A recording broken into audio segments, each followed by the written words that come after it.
so vile, you're the chosen one. Your life has been silenced, evil inside us, dictate how it's done. Torture, reliance, moral defiance, killing, the only outcome.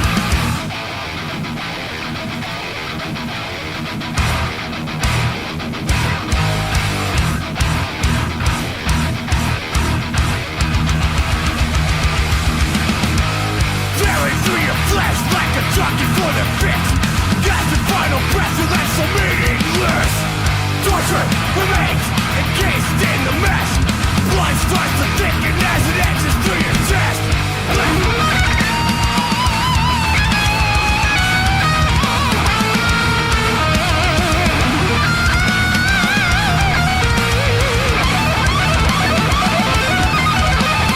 Veins and blood react as the dirt forms as one. Pain from below, death from above. A closed in a box as your loved ones gather round. Screams of agony lower to the ground.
My goodness!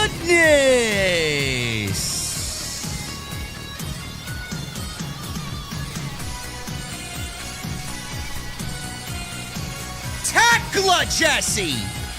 Thekla! We got a new AEW Women's Champion, and we got a new AEW TNT Champion.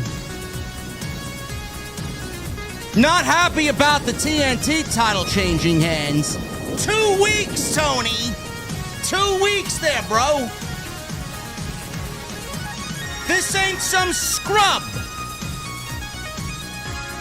This is Ciampa. I guess Boss Man got bored, huh?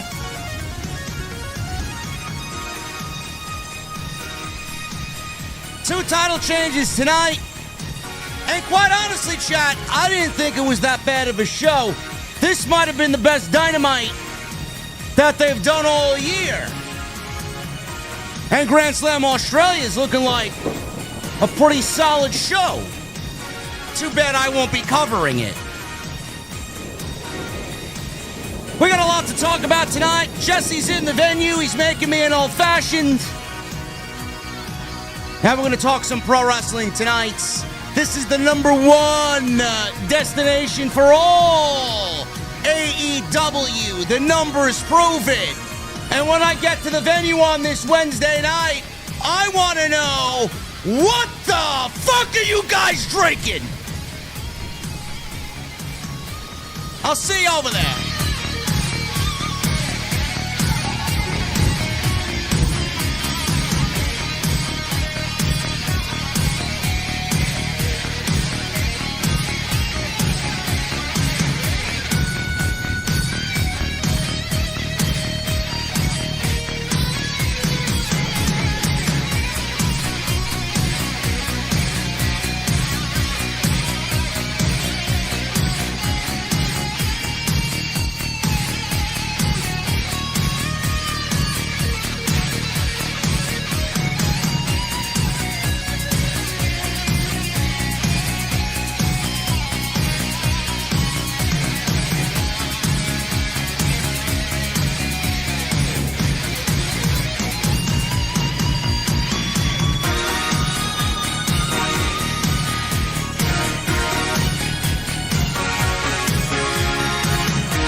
What is going on, guys? Thank you so very much for joining me right here on Off the Script. This is your AEW Dynamite post show for February 11th, 2026. I'm your host, JD from New York. As always, coming to you live from the OTS venue inside my mother's basement. Thank you guys so very much for joining us on this Wednesday evening, wherever you may be. Joined by the one and only Thekla, Jesse. Thekla. What's going on, brother? There we go. Hi, guys. Hi, guys. How you doing? Yeah, I feel like we kind of predicted this one coming, man. What, Thekla winning the AEW Women's World Championship? Yeah. I just feel like that they weren't doing a whole lot with Stat. And don't worry, man. We're gonna rant about Statlander. And they were focused on Thekla, and I saw this match coming. I'm like, I don't know. I think they might pull the trigger here, and they did. I don't know. They did. I don't know. We got two new champions tonight. Thekla won the Women's Championship in the main event, which was a strap match, which they went 20 minutes over the 10 o'clock hour, which was completely unnecessary. Maybe they should format their show a little bit better. And Tommaso Ciampa, unfortunately, lost the TNT Championship in his third match, Jesse. His third match in, already a loss, but I guess it's better than losing in your debut, which many others before him have unfortunately suffered. Yeah, that one. I'm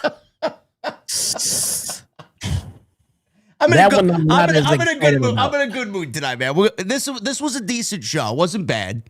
But a couple of questionable booking decisions, man. We haven't even gotten to the most egregious one.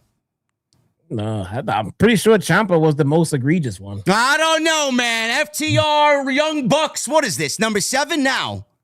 Nah, bro, we saw that coming a month ago. There is no way on the planet either you or I can sit here and act like we are shocked that they're doing Bucks versus FTR. We literally sat here and talked about it for weeks. But Ciampa losing as soon as he got over here and got a title, that is the worst right there, man. Yeah, it's pretty bad. It's pretty bad. We're going to go over all of it. It wasn't a bad show tonight. Honestly, with what they put together, I thought it was a solid show, at least for a lead-in to AEW Grand Slam in Sydney this Saturday.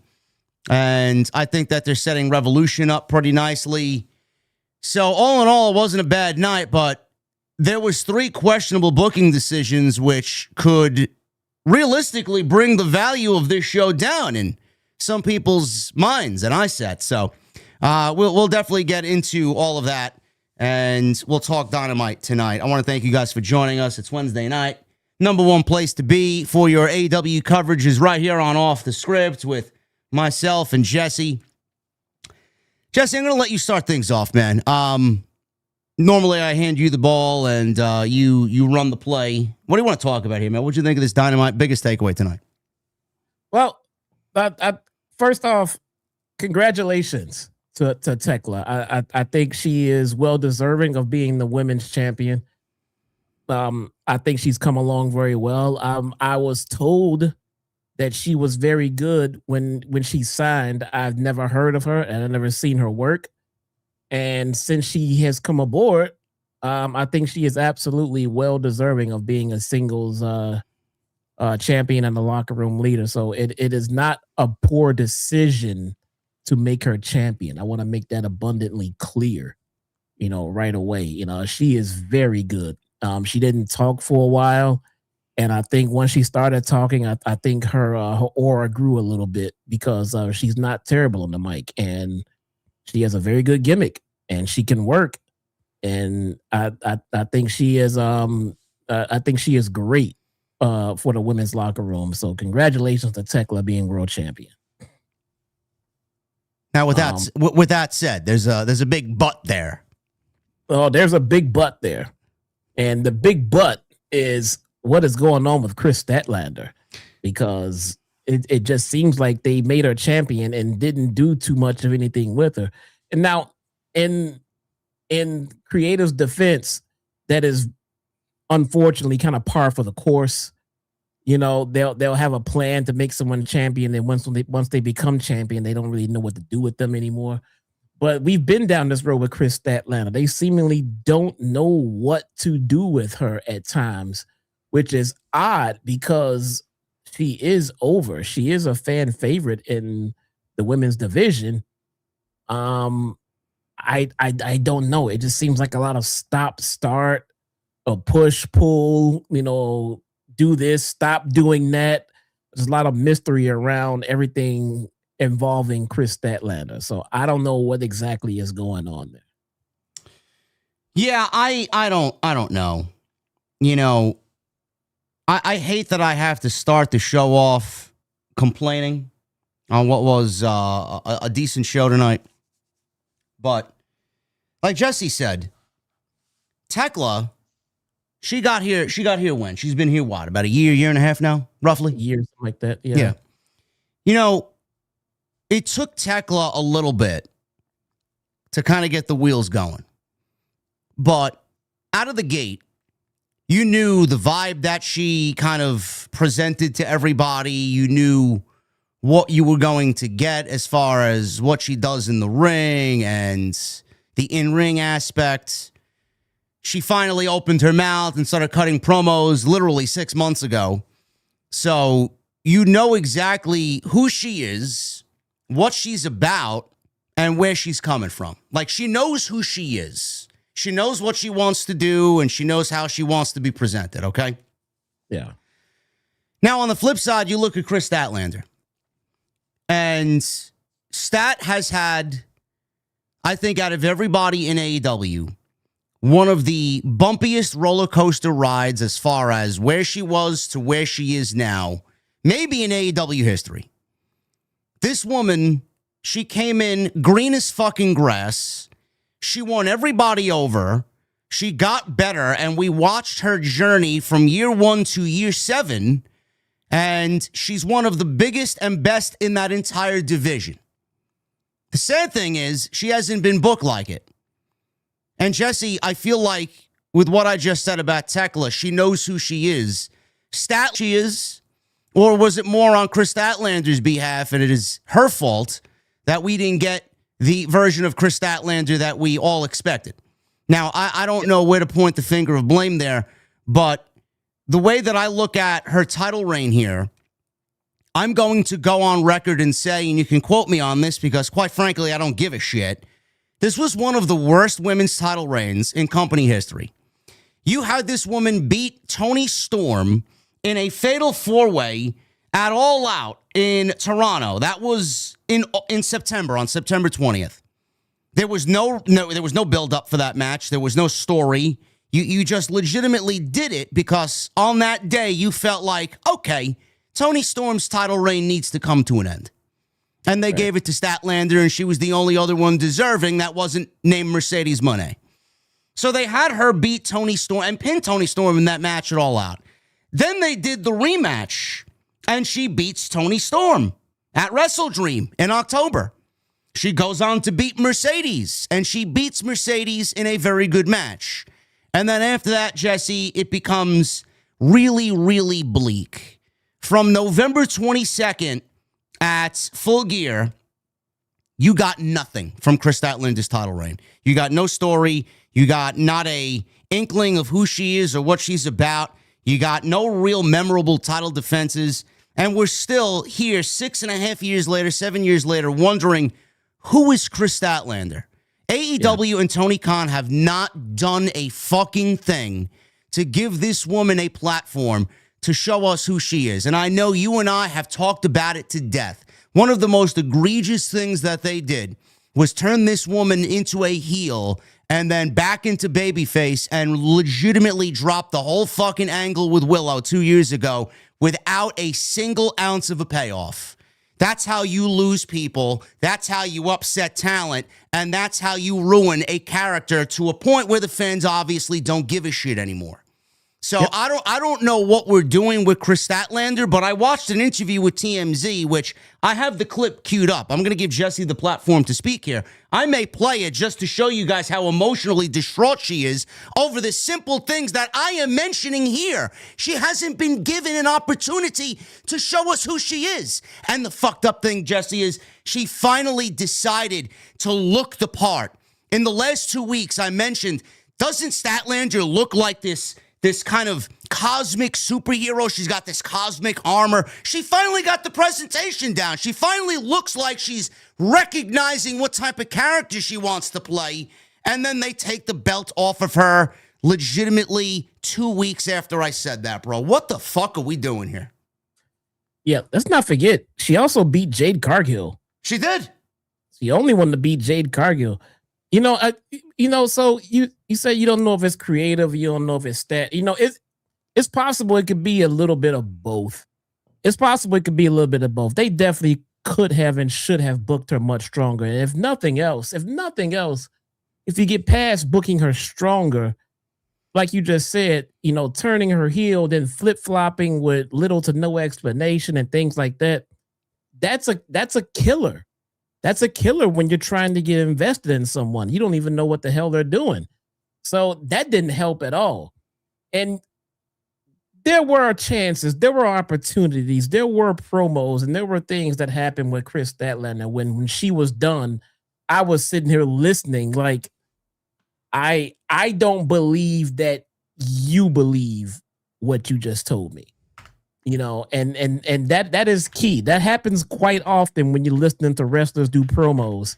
Is believability. I don't believe you believe what you're saying. You don't sound comfortable in your own skin right now when you just said it. So it didn't come off well. I don't know if that was a promo that was written for her at this time. I don't know if that was something she wrote herself. I don't know if she has input on it. I don't know if she was feeling it. I don't know what the hell was happening. But all I know is that it didn't feel like that she believed what she was saying. And I felt that quite a few times in her promos as of late, in late 2025 and early 2026. So I don't know, but there is definitely something missing. She's an alien. She's not an alien. She's heel. She's not a heel. She's sort of an alien now. The crowd does like her. And it feels like they want to get further behind her, but they just genuinely have no reason to. Nothing to necessarily chant, in unison. When Brody King comes out, the crowd wants to bark. Things like that. My God, even when Wheeler Yuta comes out, the crowd knows to chant, fuck you, Yuta. For all the shit that he gets, that is something that the crowd knows. Oh, we're going to chant this at this person, or we're going to call this wrestler this person. When Kris Statlander comes out, it's just, yay, we're going to cheer because we like her. Then the match happens, and the match is great because she's fantastic in the ring. But like you said, there's no genuine connection between her and the audience and the fans. No, there isn't. There's zero. And you had this woman beat, like I said, you had her beat Mercedes, you had her beat Toni Storm, and you had her beat Jamie Hayter. I didn't even mention Jamie Hayter. She beat Jamie Hayter at World's End. All three of these women, these are the top three women in the entire division. Maybe not Jamie Hayter anymore, but she's still a recognizable name. And you did absolutely nothing with this. How do you look at yourself if you're a creative executive in this company and think that you did a good job? Statlander is not over. Statlander's reign was terrible. Statlander was not better off after beating your biggest talent. She's not better off for it now in 2026. So in my eyes, you guys failed. And how you're happy about that or how you don't look at that as a problem, now you know why AEW's lost half of its fucking audience. Because if they don't believe in the talent, how are the fucking people paying to watch this shit gonna believe in the fucking talent? They don't. They're fucking, like Jesse said, they have nothing, no emotional connection to Statlander at all. They used to, but they don't now. Where'd it go? Yeah. What happened? For instance, like what you just said right there, they used to have a connection. Yes. You're right. Remember when she was an alien? Yes. And she would come out and the crowd would do the boop. It's a thing. You guys might think it's trivial and non-consequent, but when that's a thing. She comes out and does the boop thing. She little kids in the front row, little girls in the front row, one Kris Statlander the boop on her nose. That's a thing. That's a connection. They took that away and never came back, and there's no other real connection. I don't know, man. It's sad. As a fan, it's sad to see talent so good and they're not in any way, shape, or form in no position to grow.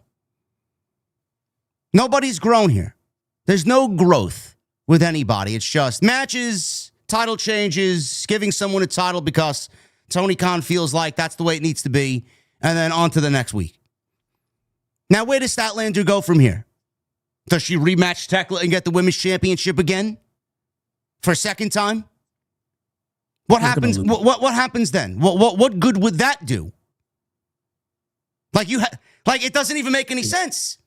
Like for you to do that or even contemplate that, it doesn't even make sense. You gave her the championship in the first place and had her win over Toni Storm and Mercedes Moné.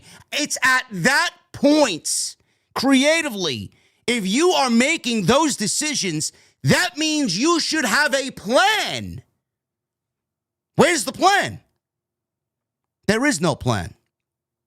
I will always go to bat, and I will always raise my voice for the talent that we actually genuinely enjoy watching. She is one of them. And what they did to her is not only a travesty, it's creative malpractice. It's a writing team that's completely inept. And like Jesse said, to start this whole thing off, this has nothing to do with Thekla. Nothing. Because Tekla's fucking great. We praise Thekla every fucking week. It has nothing to do with her. But if you simply made a title change because you wanted to go one way now over the other, you need to look at why Kris Statlander is as bad as she is right now creatively. It's all you're doing. And this TMZ interview, I'm gonna cue it up here because someone sent it to me. I want you to listen to this woman and listen to how she sounds in this promo or this interview with TMZ. I'm genuinely now curious when this was recorded or when this was uploaded. I'm genuinely curious if this might have led to the decision that we got tonight. So this is from TMZ, and this is Kris Statlander talking about exactly what Jesse and I are talking about right here. I've just been like a constant up and down wave of like trying to figure out who I am and try and tell people who I am, and like just being kind of lost in myself, that I haven't really been able to sit down and get the chance and explain to a lot of people, like, this is who I am, this is who I need. And then, you know, I fortunately got a very, due to Toni Storm being a little radical and out there, she's like, you, title match. And we were all like, okay, great. I'll take advantage of this opportunity. Meanwhile, I was in the middle of still trying to like find myself. Here I am now with the championship. Out of that, people still don't know how they feel about me because I'm not sure how I feel about about myself. And Toni Storm, who's so sure of herself, Mercedes Moné, who's so sure of herself, and I'm still over here trying to be like, no, guys, I'm really good at this, and I promise I'm worthy of this. It's just been very tough for me to like resonate with the fans again, and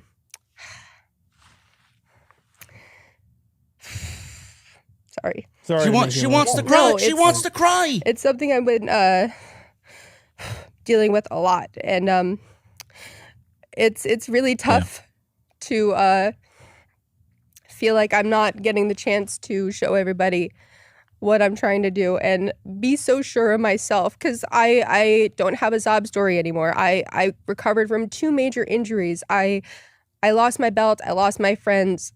I didn't get forgiven, but now I got the belt. I got my friends back. I don't have a reason for people to sympathize with me anymore, and I don't want the sympathy. I want them to understand that I am everything I said I was this whole time, and I deserve to be in this position. It's still playing. There's like 40 seconds. Okay. And it's okay to not feel bad for me, and it's okay to like just be confident. And I feel like that's a whole lot of things that people aren't comfortable accepting sometimes when they expect to see like a happy, bubbly baby face and stuff. This woman is legitimately breaking down crying here. over the simple things that we just discussed here, that we as fans who watch the show every week have pinpointed and detailed. She said the one thing that sticks out to me most in that 2-minute clip is Tony Storm goes to the back and says, you, title match. Because Tony Storm is radical. What does that mean? Is that a little glimpse into how the creative process works there? You just get randomly chosen for a title match because somehow that month you're up next with no rhyme or reason or no story behind it? So that's number one. And then number two, she basically covered the same thing that we just covered here on this show in regards to her, how she feels like she hasn't been able to show herself and get back to connecting to the fan base. And then she wants to say, well, I got my title and I got my friends back. Yes, you did, but they didn't tell any story for you to show us how you got there. They basically took all that away from you and then all of a sudden gave it back to you with no fucking story or how you got there. Gee, I wonder why she hasn't emotionally connected with the fucking fans. You know how you do that? Story! Which is something you haven't given her. Yeah, I don't know. I watched that clip and a little bit more of the interview. It sounds like a lot of personal frustration, you know, on her own end, as opposed to complaining about creative. I don't expect her to go out and complain about creative. So I'm not gonna put words in her mouth, if that makes any sense. But you can tell she's frustrated about the run in its totality, no matter whose fault it may or may not be. And I understand it. I understand her frustrations. You know what I'm saying? I've been here to nauseum complaining about things like the failed heel run. I thought that was a major blow to her character, especially at a time when she's trying to get some consistency in her gimmick and get that connection with the crowd. It doesn't matter if it's heel or babyface. It just needs to be a connection. Because in ring, she's got it. The look, she's got it. But the connection with the fans seems to keep failing. And that is supposed to be the easiest part of the, of the three. I mean, because if you just have to be comfortable.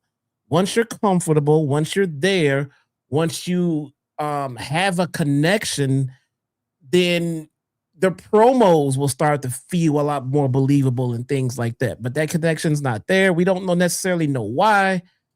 I'm a huge Kris Statlander fan. I don't know why the connection's not there, but it's just not there. She's not wrong in what she was saying in the interview.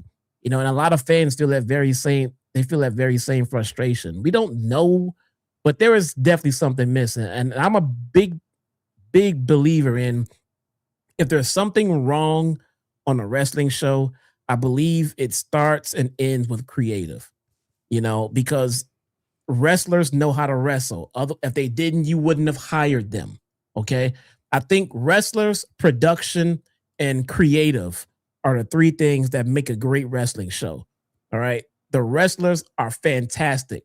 The production is fine. Okay. It's not the greatest ever, but it doesn't suck. Okay. Just keep it a buck. But at the end of the day, creative can fix a lot, man. Creative can fix bad wrestling. Creative has to be there. And if it's not, that is the first step in a wrestler not getting over the way they would like. Do you think, I know you said it doesn't matter if it's heel or babyface, do you genuinely think she would have connected with the audience as a heel? To be honest with you, man, I don't know, but I will say this: I have faith in Stokely Hathaway, and he was in her corner as a heel. I have faith in Stokely helping bring that part out of her, and I'm not gonna sit here and just to prove my own point say yeah, it would have happened. I don't know, but I definitely know this for a fact: they didn't give it enough time. They didn't give it enough time so that we could see if it was going to work or not. You know what I'm saying? Would it have? We don't know. I don't fucking know. I mean, it could have just added to the frustrations overall. Who's to say? But I do know they didn't give it enough time to breathe. They didn't give enough time for Stokely to do his thing, and they just kind of abandoned it with no real explanation. That was not the way to go. That is the worst thing they could have done with their heel run. Yeah, I was very excited to see where they went with that, and then they just dropped it and never went back to it, and they kind of dilly-dallied with it. It never really showed who she was as a heel. They just dropped it, and it was incredibly frustrating. And still 2 years later, we're still talking about how fucking awful they treated that. Listen, I don't know where she goes next. It really doesn't matter, because whatever they do, whether they want to give her the championship match again and have her win the championship back, it doesn't really matter. Because when Mercedes comes back, she's winning the championship anyway. So what's the fucking point? What is the point? Maybe they're putting it on someone else that they don't give a shit about, so they're setting themselves up for when she eventually returns to the company. I don't know. But the thing is, you know, Powerhouse Hobbs left this company not for money. He left because of creative. He wanted to take a chance on himself. He was unhappy. He was frustrated. He felt like there was no growth. And I can't stress this enough to everybody there, whoever may be listening to me. You may agree with me. You may not agree with me. You may be Tony Khan himself, who doesn't give a fuck what JD from NY or Jesse says on fucking Wednesday night. I don't really give a shit. But this is something that needs to be said. Money is not going to keep everybody happy. It is not the end-all, be-all. This woman clearly loves what she does. This woman wants to be creatively happy in the place that she calls home.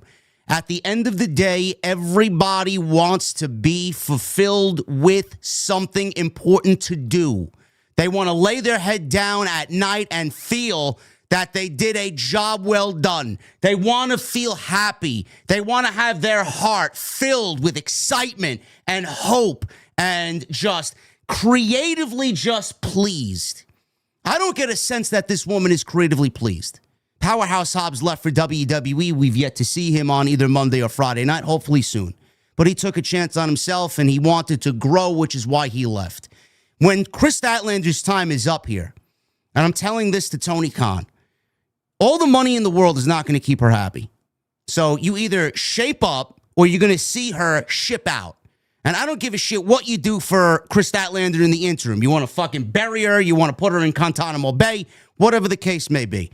This woman is going to walk away because of the creative unhappiness she feels here. And you're going to see that a lot more, because at the end of the day, money's great and everybody wants to have a great life and financial backing. But at the end of the day, Jesse, it all comes down to creative. It's cash and creative. But I feel like most of the time, you know, we talk about the money aspect. It's definitely an even 50-50, man. If you are unhappy creative, most of the time, you're going to look at that aspect and say, you know what? I'm going to take a chance on myself somewhere else because these people ain't doing it for me. Yeah, it also has a lot to do with confidence, because at the end of the day, the worst thing that she would probably want to happen is she decides to leave, go to WWE, and get the same results. Because at that point, your self-esteem is at nothing. You know what I'm saying? Yeah. I mean, in a perfect world, she goes over there and blows up. Great. Then it just wasn't a good fit over there. But if she goes over to the other side and it's still just, you know, same thing, you know, different label on it, you know, how do you mentally rebound from something like that? How do you not just completely blame yourself in something like that? I don't know. I agree with you. You know, I know a lot of I suffer from self-confidence. I mean, I've suffered with self-confidence growing up all my life. So I get that aspect. But you know, you look at Stat and what she's accomplished here and what she hasn't. She's already reached the top of the mountain. She's beaten the best that this company has to offer, and a title reign for a second time, running it back against all those top talents, isn't going to really fulfill her in the way that I feel like it needs to fulfill her. So if I'm Statlander, I'm looking at a whole wide array of talent that I haven't worked with, and I'm sure Shawn Michaels would welcome her in NXT, and I'm sure she'd love to wrestle a Blake Monroe or a Jordan Grace or a Bianca Belair. I mean, that is what she wants, and she wants the creative backing and the opportunity to connect with the audience and the opportunity to show the world who Kris Statlander really is. AEW is not going to give her that time, and I don't really think AEW has the resources to really bring that out of Kris Statlander. And I'm being 100% fucking honest with you. You know, Kris Statlander can only do too much. She can only do so much. AEW doesn't have that manpower there that's willingly going to work with her to bring that out. And if they do, then she's going to have to find TV time, which right now, you know, even though she's the women's world champion, sure, she's on TV, but what type of meaningful TV is it? There's no fucking story. So they give her a direction and a character and some sort of fucking aspect to her character and a way to connect with the audience, and then they don't allow her to go out there and connect with the audience. Bro, if you're going to go all the way, you got to go all the way with it. You can't give me fucking 25% of a character build and then just say, you know what, that's enough. You got to go all the way with it. If you trust her, let her go. If you want to be the home for her, then let her be. They haven't. No, I 100% agree. I don't know if it's just a case of knee-jerk reactions. I don't know, because I mean, with the stop go, if they see it's not working initially and they want to change direction right away, sometimes you gotta give things time to marinate. Sometimes you gotta let it breathe, give it time to succeed or fail. Not saying things are definitely going to succeed if you let it go, but it's definitely not going to work if you keep stopping and changing direction and, you know, changing stories and then, you know, changing from heel to babyface and back and forth. And none of this stuff is going to be a good thing at the end of the day. You have to let it play out and take the W or the L. But a quick change of mind is an instant L. No one's going to say, "Ooh, I'm good." Glad they shifted directions quickly before I got too invested into this. You know, and look, man, at the end of the day, I'm always a firm believer it is the job of creative to get the talent over, because you sign them because they can wrestle. So we know that works. So creatively, it is your job to get them over. And if you guys can't come up with something together, I mean, then it's just going to fail. It's just going to fail, you know. And I don't think anybody around here thought that Stat looked like she was comfortable in her promos and her segments. And the only time she felt comfortable to me is in the ring. And let this be known that this main event tonight was fantastic, man. They beat the shit out of each other. Yes. I thought the main event was great. In the ring, she's great. And with Thekla in this match, she was fantastic. The both of them. But she's just not connecting with the audience. You know, in the interview, she spoke about well, what does the crowd, why does the crowd has nothing to sympathize over me for, because I have the championship, you know, when she was champion. And it shouldn't feel that way. We should want to see her do the chase for the title, and we should be happy to see her as champion and see her defend and everything like that. But she's right, you know, once she got the title, it was like, okay, you know, our favorite got the title. Now what? Bro, the most important thing that you mentioned there is the lack of a story going into her winning the championship. Do you realize, and I'm looking at everybody that's maybe watching there in the locker room, do you honestly think that winning a championship is going to make somebody a better performer? Do you understand that the reason you exist in this business to win championships is to tell the stories on how you got there? Who the fuck is going to remember Kris Statlander winning the championship when there's zero story going into it? Oh, she beat Toni Storm. All right, what was the story? All right, she beat Toni Storm, but that's all that they have to really hang their hat on. The most important aspect of that is what was the story going in and how big was the story of her chasing that first gold, that first women's championship. It's basically non-existent. You already fucked up from basically her standing at the plate. Yep. It's horrible. Exactly. It's a horrible, horrible way to go about things. Agreed. Oh, man, you know, it's a topic that just really grinds my gears as a fan. The story is everything. And they didn't do Stat any justice whatsoever. One of the most uneventful title reigns, not only in women's AEW history, but company history, just company-wide, over 7 years. Nothing. And that seemingly feels like it's par for the course for the women. They're not going to do anything different with Thekla either. It's going to be more of the same, just a name to a title and matches, and then when Tony wants to change the champion, he'll do so at the snap of a finger and then on to the next. That's what it is. Story is everything. How are you going to separate talent from talent And how are you going to have them elevated in front of the audience to where there's an emotional connection? Story, none of which you get on this show. It's yeah, go ahead, Jesse. It's like watching your favorite team with all the talent in the world. It's like watching your favorite team. They have a solid quarterback. You know, they have a top tier defense. They have wide receivers. You know, they have it all, but they just can't make the playoffs and they can't win. So you start blaming coaching. It's got to be the coaches. It's got to be the general manager. It's got to be ownership. I mean, I don't know what the hell is going on because they have talent. They'll bring guys in who are successful before they bring them in. They bring them in and the system fails. Well, it has to be management. It has to be somewhere in the back. It has to be the higher ups because it's not, the problem is not in the field. You got a fantastic pitching rotation. You know what I'm saying? You got sluggers out there in the top half of your lineup. You know, you got a top-rated defense, but you're not winning any pennants. You have to start looking at management. It's either management or the players. So basically the New York Mets. Yeah, I mean, basically, yeah.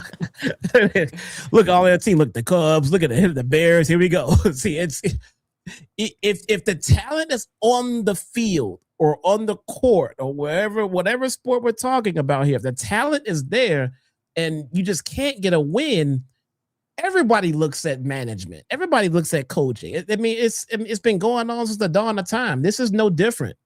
Kris Statlander has the talent in the ring, so if she's not connecting, it has to be creative. It has to be management, right? Yes, that's who we blame. Has to be. I'm blaming management. I'm blaming Tony Khan, and I'm blaming whoever the fucking writing team is, whatever they are, wherever they are, whoever they are. That's what I'm blaming. She's good. She's great. She's great. She's not good, Jesse. She's great. She is fucking great. If she sucked, we would be right here saying she sucks. Yes, she does not. So this is not the same woman in ring that was 6 years ago. It's not. No. AEW failed Kris Statlander. That's basically the moral of the story here. We're going to go over this Dynamite show. There's a lot to go over. TNT Championship on the line. Tommaso Ciampa versus Kyle Fletcher in what was a fucking great match. Tommaso Ciampa is one of my personal favorites. I love him. He is so great. And I just don't understand why they took the belt off of him in 2 weeks. So who knows what happens to him. We got FTR and the Young Bucks set up again for the tag team championships. I don't know who asked for that, but apparently we're getting it at Revolution. And Kenny Omega and Swerve Strickland, that a face-to-face segment tonight. Two baby faces going at it with one common goal, and that is they want the next crack at MJF and the AEW World Championship. We're going to go over the show tonight. This is your AEW Dynamite post-show for February 11th, 2026. Tonight, we do have a sponsor, and that sponsor is Mars Men. You guys can get 50% off. There's not even a promo code.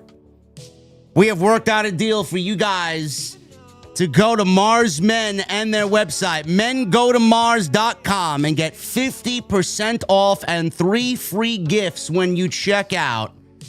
And after you purchase, they will ask where you heard about them, and you're going to tell them that you heard about Mars Men from JD from NY and Off the Script. So we'll go over Mars Men a little bit later on in the show, so I want to thank them for once again sponsoring the show here, right here on Off the Script. Follow me on social media at JD from NY206. Follow Jesse at Chi-Town Smark on YouTube as well. Make sure you guys go and subscribe to his YouTube channel. What's going on over there, bro? You got anything coming up lately? I do. So, Monday, is my birthday, as some of you may know. And in my stream tonight, I got debated by one Destiny FOMO. Wait, who? What? You got who? By Destiny? What happened? So somehow I got conned into doing a Hot Ones hot sauce challenge. Oh. And she came in and just completely just chat bombed my stream. So now on Monday on my live stream, I had to order. Well, I already ordered it. It's on the way. It'll be here Monday. I had to order 3 of the hottest hot sauces from the Hot Ones show on YouTube, and I will be doing them on my stream come Monday night, man. That is something I feel like I have to tune into. Man, I'm gonna keep my word. I'm gonna do it. I ordered 3. You know, they run that show in seasons, and every season they have, you know, their hottest sauce. And I ordered from the 3 hottest sauces from 3 seasons, and they'll be here. And thanks to Destiny FOMO, appreciate you so much. I will be entirely embarrassing myself in front of the internet on Monday. So. Sounds good. We will hang out with Jesse on his birthday on Monday. So that sounds like it's going to be a fun time. So yeah, that's coming up on his end. Make sure you guys go and follow him on YouTube. I would really appreciate it. Make sure you guys hit that thumbs up. Let's try for a modest goal tonight of 750 likes. Also, leave a comment down below. Helps us out in the YouTube algorithm. Go and check out last night's Tuesday Night Titans. Great discussion with the Solid Monster and myself. As always on Tuesday night, you guys killed it last night. Also, congratulations to Jason for his new gig on the Uncrowned Network with Ariel Helwani. Very proud of him. Very happy for him. No way. Yep. Nice. He's got his own little gig now with Ariel Helwani. An hour every Tuesday night. Well, wait a minute. What about TNT? TNT ain't going nowhere. It's only audio for Jason with Ariel Helwani. Oh, okay. It's pre-recorded during the day, so it goes up Tuesday night. And then he's live with me on Tuesday Night Titans. Oh, man. Congratulations to the Solid Monster. There you go. Doing good things, man. We're not even started yet. February is going to be a big month. Tomorrow at 11 a.m., I will be on Coach and Bro with Jonathan Coachman filling in for Vince Russo because Vince is taking care of his father in Florida. So Coach has called upon the other bro, tagged him in, and we're going to be doing the thing on Coach and Bro live on YouTube, 11 a.m. tomorrow morning. So make sure you guys join me in my espresso with the coach. Should be good. We're going to be talking about pro wrestling tomorrow. Should be a good time. And this is not even including what we both know is also coming up on the horizon. Ah, yes. Literally a week away, man. I can't let the cat out of the bag yet, but I'm better than you, and you know it. Not to steal his catchphrase, but you know, big things are on the way, man. Big things on the way. Jesse, can I just admit something to you now live without actually giving away the spoiler? Do you know how redeeming it's going to be for me a week from now just to be like, yeah, bitch, everybody thought that you got one over on me, but here I am, man. Yep, but we're gonna stay humble. We're gonna stay humble. But big things are coming and bigger things are on the way, man. There you go. Thank you guys for all the support. Super chats are open. Get them on in. We're going to hang out at the end of the show. We're going to try and get you through this Dynamite post in some decent time. Also, I want to address the audio thing. Something happened on the audio side of things where the last 2 weeks there's just been chunks of the podcast cut out of the audio feed wherever you may be listening to it. I know a lot of audience here listens on iTunes and Spotify. I don't know what happened. I emailed them. I'm still waiting for support to get back to me. That is a client host problem. That is not a me problem. I upload all of the audio. It's all good. And I don't know what happened there. So I'm looking for a fix. So if you guys hear chunks of the audio being cut out, it's not me. And it's something definitely on the back end. So we're trying to figure out what that is. And hopefully that gets rectified. But make sure you guys go and listen. Again, we are still hovering in the top 20 on the audio side of things. So please go and leave a comment, leave a rating. All that stuff helps out. So thank you guys very much. And again, Mars Men, thank you to them for sponsoring tonight's show. We'll go over them a little bit later on in the show. All right, let's start at the top here, Jesse. We got some really good in-ring action tonight. But first, we kick things off with a face-to-face promo with Kenny Omega and Swerve Strickland. Now, I thought that these two would be on a collision course for AEW Revolution in Los Angeles. That is not the case. They are doing this match next week, and apparently Kenny Omega is going to be in Japan for a Street Fighter 6 tournament, which spans several days, And he may actually miss Revolution because this Street Fighter 6 tournament actually falls on the same weekend as Revolution. Now, I did look into the logistics of it. If he takes a direct flight from Japan to Los Angeles, roughly it's about 9, 10, maybe 11 hours, depending on delays. But he is not going to be in Los Angeles as of right now. So it looks like they have that show already sold out. So the need to put that match on pay-per-view might not be necessary. Revolution is one of their biggest shows of the year. So they're doing it on Dynamite, which I think is very good for the actual television show and the momentum of the television show. So they're doing it next week. So I'll start with that. What do you think about this match taking place next week and not at the pay-per-view?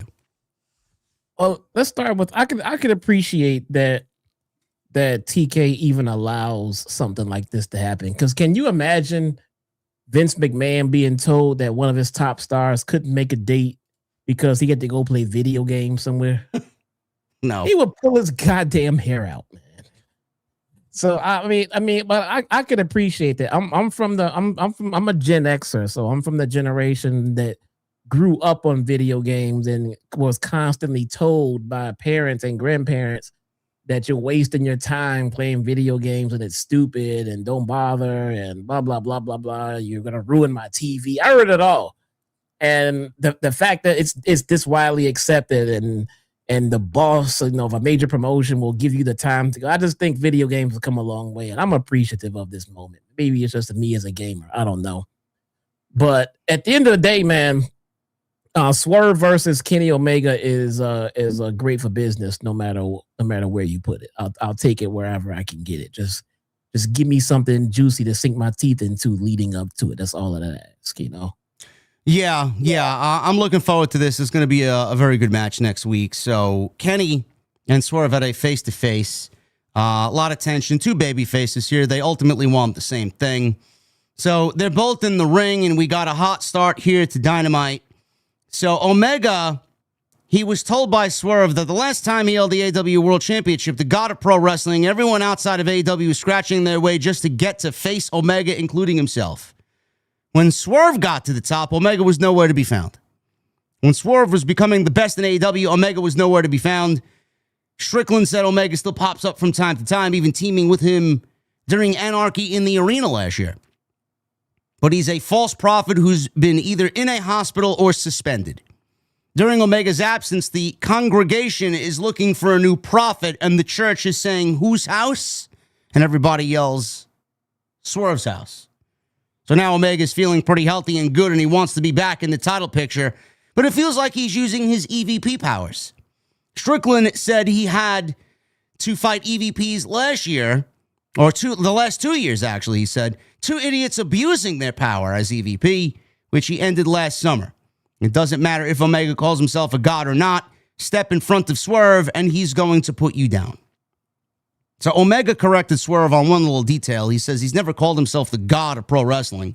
It's a name the fans gave him. Omega never asked for any adulations, no praise, but they know if they're seeing him wrestle, they're going to get the absolute best. Omega takes their beliefs as a great responsibility, so for them to believe in him on this one final journey to the top of the mountain, the right way, Strickland might ask whose house, but to question Omega, maybe the lights are on, but no one is home. If Swerve needs someone to burn that house down, I think I got the friend to help him out in that regard. The old Kenny is feeling good and feeling championship material and not using the EVP title to do it. If it wasn't for Strickland last week, he'd be on his way to the title again. Omega isn't asking for Swerve to believe in him, but he's asking for a fight. So Omega sees the disrespect Swerve looks at him with and whispers sweet nothings into Prince Nana's ear about a plan. But if Swerve wants a fight, then he's got it. Accept or yield, Kenny says. So Strickland said Omega is scared. This generation is lapping him. Omega cuts Strickland off about calling himself the most dangerous man in AEW, saying that title should go. And this is a great endorsement here, Jesse. Does AEW do anything with it? I don't know. But Omega said the most dangerous man in AEW, according to him, is Brody King. It's quite the endorsement there, huh? In that time, in that moment, yeah, nobody saw that one coming. No.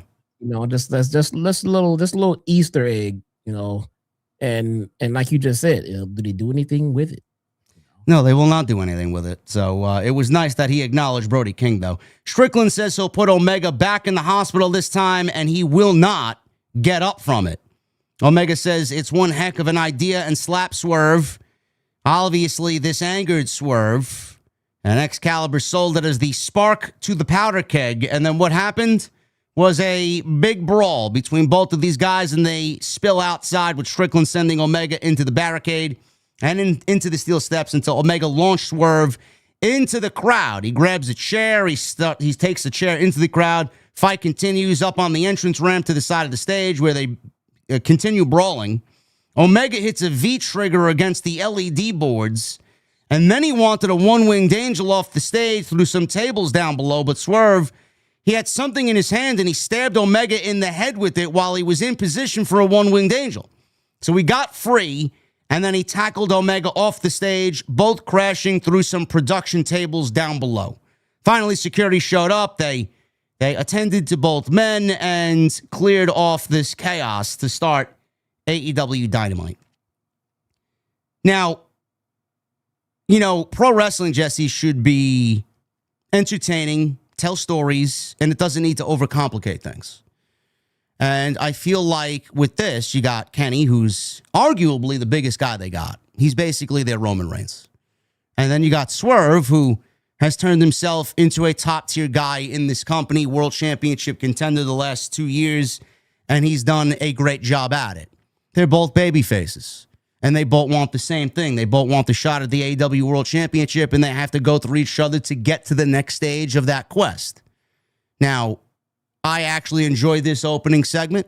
It didn't overcomplicate things. It didn't overstay its welcome. I enjoy a nice tension between two guys. We just got done talking about Roman Reigns and CM Punk last night with the Solomons. And the reason why everybody's so excited about this, it's not the same type of tension.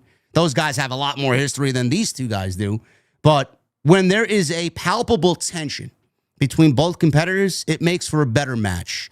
Hopefully, if this is the direction that they're going, they can hopefully build upon that. But what they did here tonight for a good first setup was really good.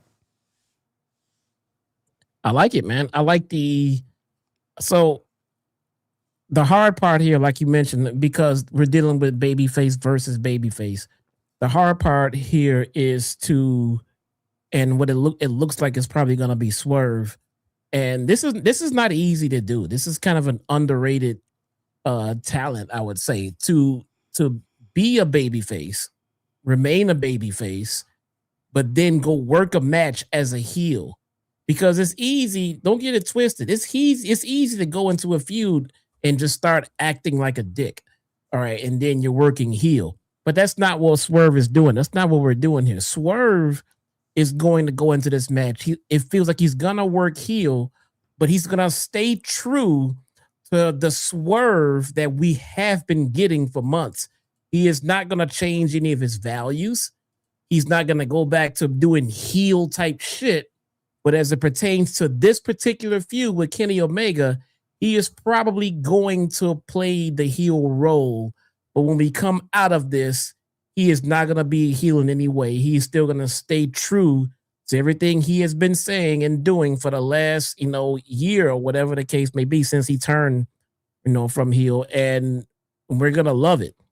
And I'm expecting these guys to tear their house down. My only concern, and this is just my own personal internal concern, is the health of Kenny Omega and how far he's going to be able to actually push himself into a match with the healthy Swerve Strickland. Yeah, this is going to be quite the test for him. I don't know how healthy he really is. He says he's healthy. He says that he's ready to go, and this is the healthiest he's been in years. Again, we don't really know. They could just be saying that for effect because he's obviously going to be lined up for MJF in a world championship match at some point. But, I think in the time we have Omega, I think we need to appreciate what he still has left in the tank and what he is ready to give us. This is his final. I truly believe his quest for the world championship, this is his final run for the world championship. So this is it. So they're trying to expend everything they got here. They're trying to squeeze the water out of that sponge as much as they can. And I think that it may very well end for Omega this year. Where that is, I don't know. It could be Double or Nothing. It could be Dynasty. I don't know.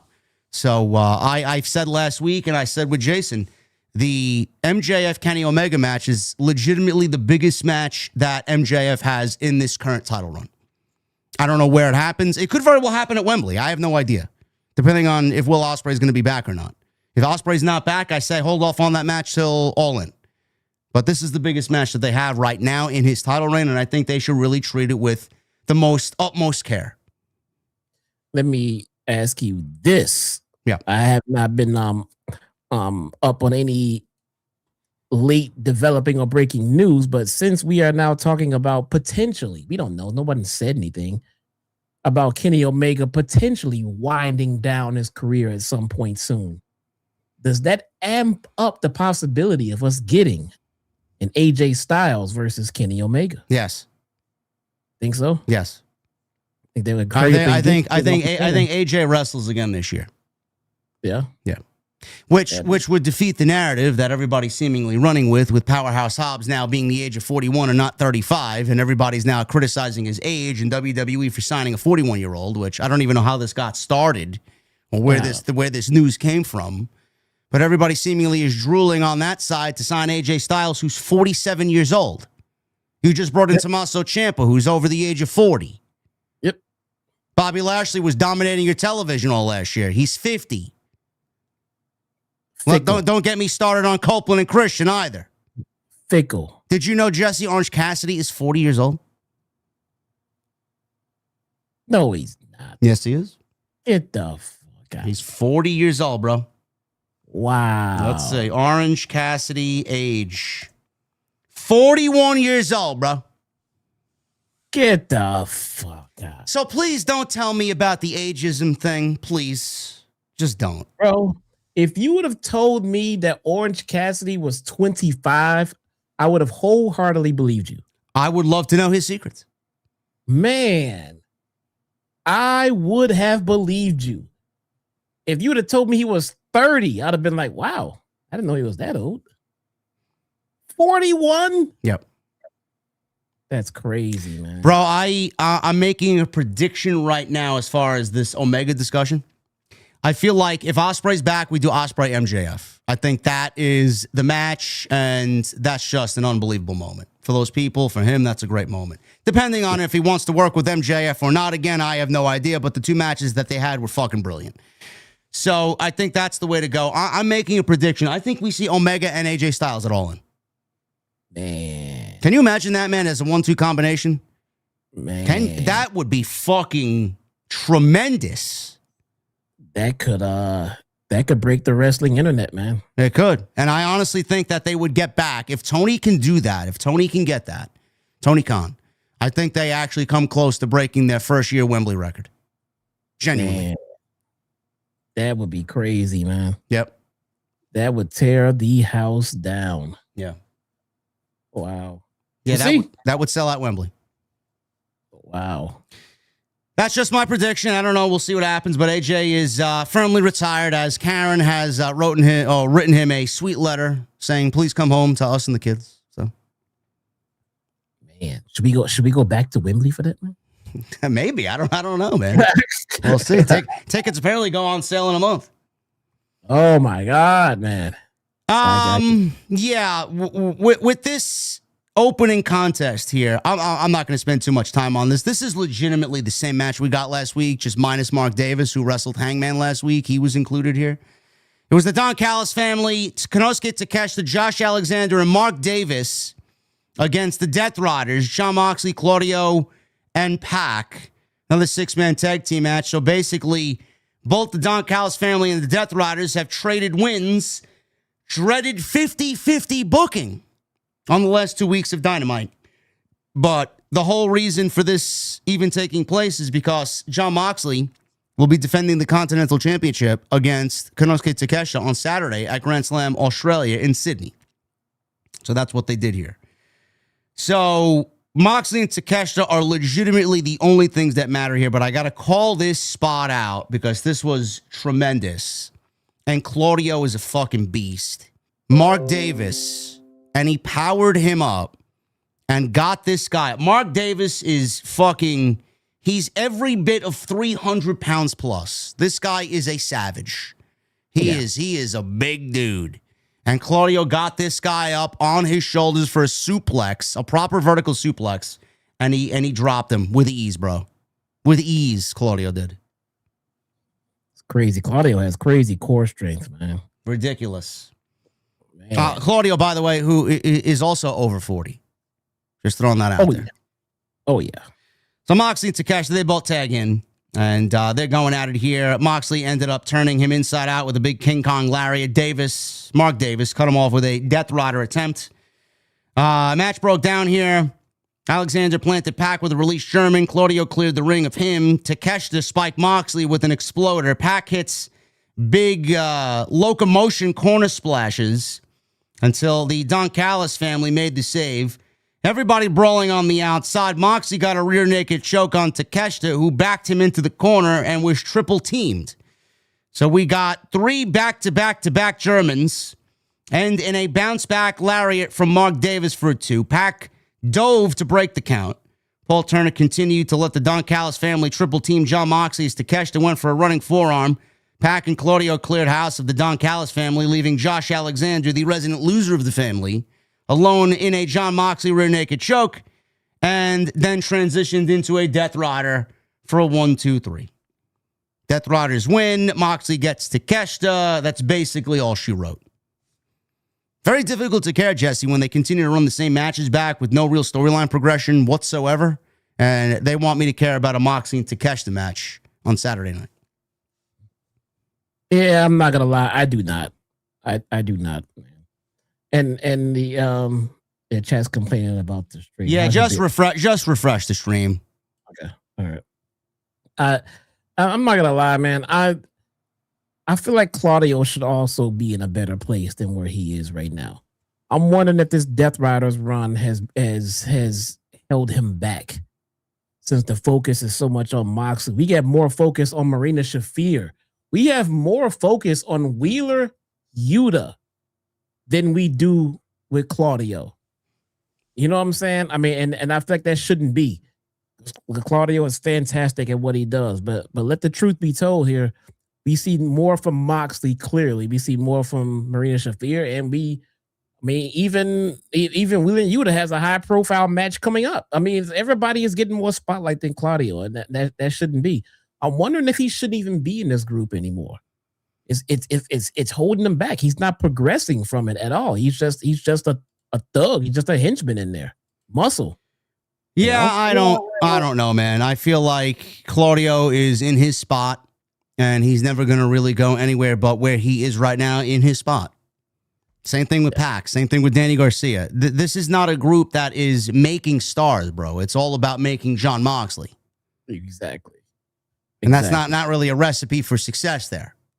No, Moxley does not need to be made. Moxley is already a big guy. No, I mean, that's not completely true, because Marina Shafir, I don't know if Marina's made, but Marina's a lot better off than she was 2 years ago. Marina Shafir has definitely benefited from the group. Yes. Absolutely. Yeah. Wheeler Yuta has benefited from the group. And he, don't get me wrong, he's not like on any tier or anything like that. But at the same time, he's probably better off now where he is here than where he would be if he was solo. You know, but if Claudio was solo, I feel like he would be in a better spot than where he is right now in the group. Chad is telling me Claudio is the CMLL world champion. Well, then where's the fucking title, and why isn't he walking out with it? And why is it being made into a bigger deal? No, he's not. I do nothing about this. No, he's not. They haven't told us that that's basically like me making a paper mache world championship here at home and wearing it here on stream, and me calling myself a world champion. Yeah. They have not told us this fact. So, no, he's not. Well, they win here, traded wins back and forth in a 6-man tag team match, yet they expect me to care about this title match on Saturday, which I do not, and neither does Jesse. No, I don't. Tommaso Ciampa. He's the current TNT champion. Coming into tonight, he defended that title against Kyle Fletcher. Now, I already had a problem with that because I think Fletcher is better off than the TNT Championship, and we need to move up and start elevating young talent to the main event scene, which could use a lot more than what we're seeing now, which we discussed last week. Yeah. Fletcher is one of those guys. They did not do that. He's right back to the TNT title vortex. Yep. Tommaso Ciampa got here 2 weeks ago, Jesse, and, you know, granted, he joined AEW. I was very skeptical about how they were going to utilize Tommaso Ciampa, who is legitimately one of the reasons why Black and Gold was as great as it was. And his presentation right out of the gate was really good. His theme music was good. They gave him a lot of support coming on in. Psycho Killer's back. The reason he gave as to why he wanted to join AEW and the reason why he left WWE, it was really heartfelt. It was really genuine. And you can tell the guy takes great pride in what he does. A lot of people were discussing about Tommaso Ciampa never getting back to the glory days of Black and Gold. And you know, he looked back at that and said that it ate him up. Like, he didn't want people to think that was it for him, because the Tommaso Ciampa that we see today walking amongst us is so much better than that guy that you all loved back in 2018, 2019. He just didn't have an opportunity to show it. So we were all hoping that Tony Khan let him show us exactly what he's talking about. He did. A couple of banger matches right out of the gate. And here we got Kyle Fletcher, which is one of the matches that I was very much looking forward to in a hopeful string of matches here as TNT champion. And this did not disappoint. This was fucking great. If I was to say, or you were to say to me, chat, that this was the best match in AEW all year so far, I would not even argue with you. I thought this was not only the best match that AEW has given us so far throughout 2026, this might be one of the best Dynamite matches in the last few years. This was great stuff, and I'm not surprised that it was Tommaso Ciampa and Kyle Fletcher. The thing is, no matter how great the match is, the outcome was not satisfactory. And we will get to that in a second. How we got there, we'll pick it up after the first commercial break here. Fletcher, he tried a haluva kick, missed, spilled outside. Ciampa missed a running knee, collided with the steps. Fletcher brought him up, wanted a brainbuster on the steps. Ciampa managed to counter into a psycho driller, which is basically his air raid crash on the steel steps. I'll stop there. Jesse, did you see Kyle Fletcher's back come down across the edge of that steps and see the man wincing in pain on the outside? What'd you think of that spot? Nah, I don't think he was selling. No, he wasn't. He wasn't selling, man. No.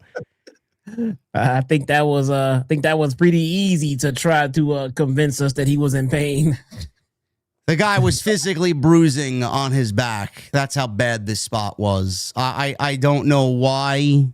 I don't know why we need spots like this on a random television Dynamite show, but they think this is what's going to get a huge reaction. The match was so great that this spot wasn't even really needed. So that's my point. Anyway, he did that. Fletcher slowly rolled back into the ring, right in position. Ciampa took his head off with a running knee. Got a 2 count out of it. 20-minute time limit here. Justin Roberts counts us down. We're 10 minutes in. Ciampa floated over a brainbuster into a reverse DDT for a 2 count. Set up in the corner. Ciampa wanted an avalanche psycho driller or an air raid crash. Fletcher slid out, hit a big kick, spinning avalanche back superplex for a 2. He then quickly followed up with a beautiful Liger bomb for another close 2 count. Haluva kick finally hits. He wound up on the apron, did Ciampa. Clipped Fletcher with a shot to the knee. He leapt from the apron, but was caught in a power bomb on the edge of the ring. At least this one looked a little safer than the last spot on the steel steps. Quickly back inside, haluva kick again connects. Ciampa fought out of a half and half. Fletcher was there to spike him with a brainbuster for a 2. Fletcher could not believe Ciampa kicked out. So Fletcher looks for his turnbuckle brainbuster. Ciampa floated over into a huge German suplex, running knee, but it was Fletcher's turn to get out of it, which he did. Ciampa lowered the knee pad, ran into a super kick. That didn't go down. He didn't go down, rather. And he hit another home run knee shot, only for Fletcher to roll his shoulder and get a 2.5. And then we get the 5-minute warning from Justin Roberts. Fletcher spit on Ciampa, fired him up, strikes, only for Fletcher to end up taking Ciampa and lawn darting him into the corner, followed by a running kick to the neck. And then he screamed that the title is his. Fletcher went for a final shot, but ate a Ciampa knee and then a brainbuster from Ciampa for a 2 count. Fletcher then is on his knees. He's begging for Ciampa to bring it. And as Ciampa charged, he charged right into a Michinoku driver, a lariat, and then a sheer drop brainbuster from Fletcher. 1, 2, 3, and Kyle Fletcher regains the TNT Championship over Tommaso Ciampa, which he held for only 2 weeks. But before we get to the post-match nonsense, I'll stop there. I'll give you the floor here, Jesse. I did not like Ciampa coming in. I guess let me start with a positive. At least he didn't come in and lose his first match, which we've seen many, unfortunately, fall to as far as AEW creative. So at least he won his first match, which in this case was a title match over Mark Briscoe, and he won the TNT title. But if your idea was to have him win on night one, only to drop it 2 weeks later, I find that to be fucking terrible creative, and I really don't understand why they even went and did it. How did you feel about him losing the title here? I think that's the key right here. If they never would have booked the first match of him having a title shot, that would have been better than him having it, winning it, and then losing it a week later. That would have been better than what we got. I mean, first off, nobody expected him to win a title as soon as he got in. He didn't have to. Could have started off with enhancement talent. Could have started off with the bottom of the card. And then eventually worked his way up to the TNT title. And everyone would have been absolutely fine with it. So you put the TNT title on him right out of the gate. Okay. Hot shot title change. Bold move. Very worthy recipient. Fine. We're okay with it. That's fine. That's okay. But then, what was it? 2 weeks later, you have him drop it to the guy that the previous champion beat to get it to begin with. Now I have to question why it even happened. All right. Because at this point, at this stage of the game, Tony Khan had to have known that the fans were going to revolt against this treatment of Tommaso Ciampa. He had to have known that at this point. So I'm trying to figure out why this decision was made. Why did it have to be like this? If you want to put the title on him, great. Now give him a respectable run with it, is what everyone was expecting.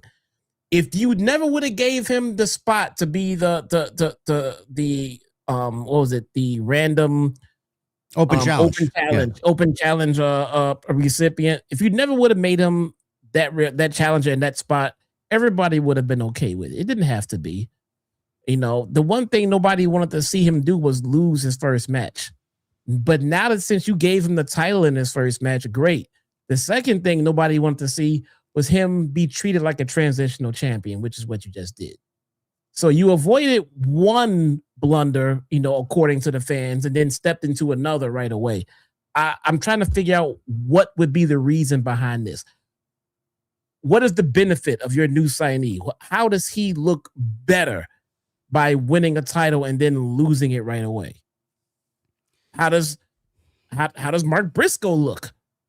That he lost the title to a guy that just lost it right away to the guy that he beat for the title. What are we doing here?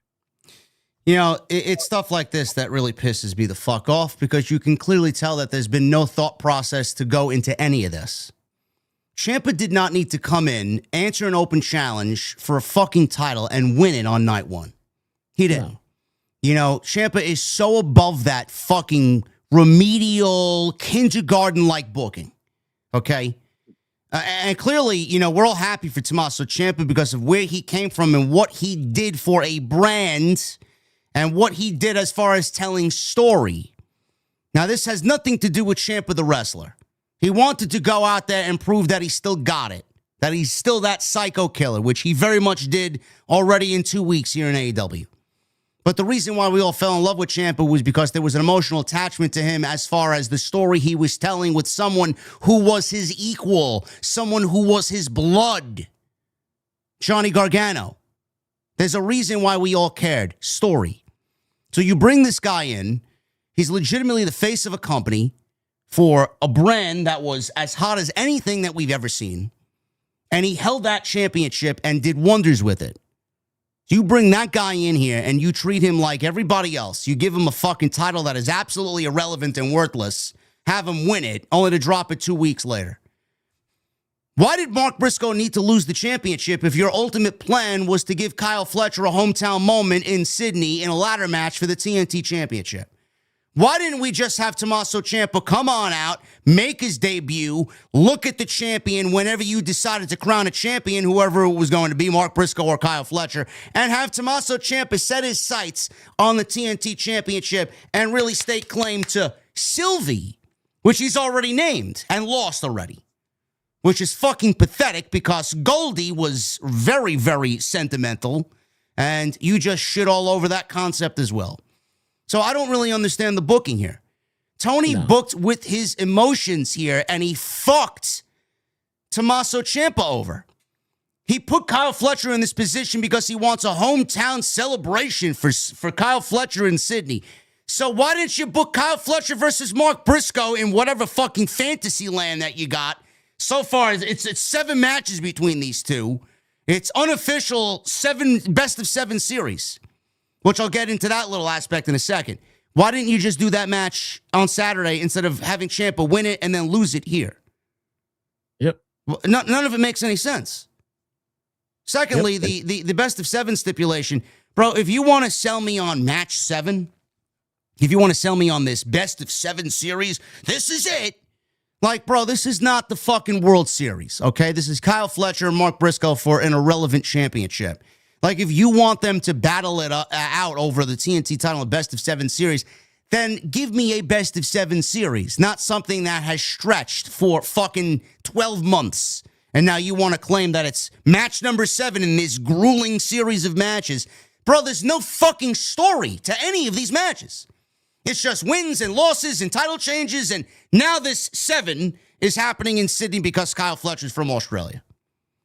How am I supposed to emotionally connect there? What am I supposed to emotionally connect to as far as why this match means something to me? You know what meant something to me? The guy that came in that was beloved by everybody because of what he did for NXT. You had him, you gave him the superstar treatment, and then you fucking threw him away because Kyle Fletcher's in Australia and we got to have him win the championship.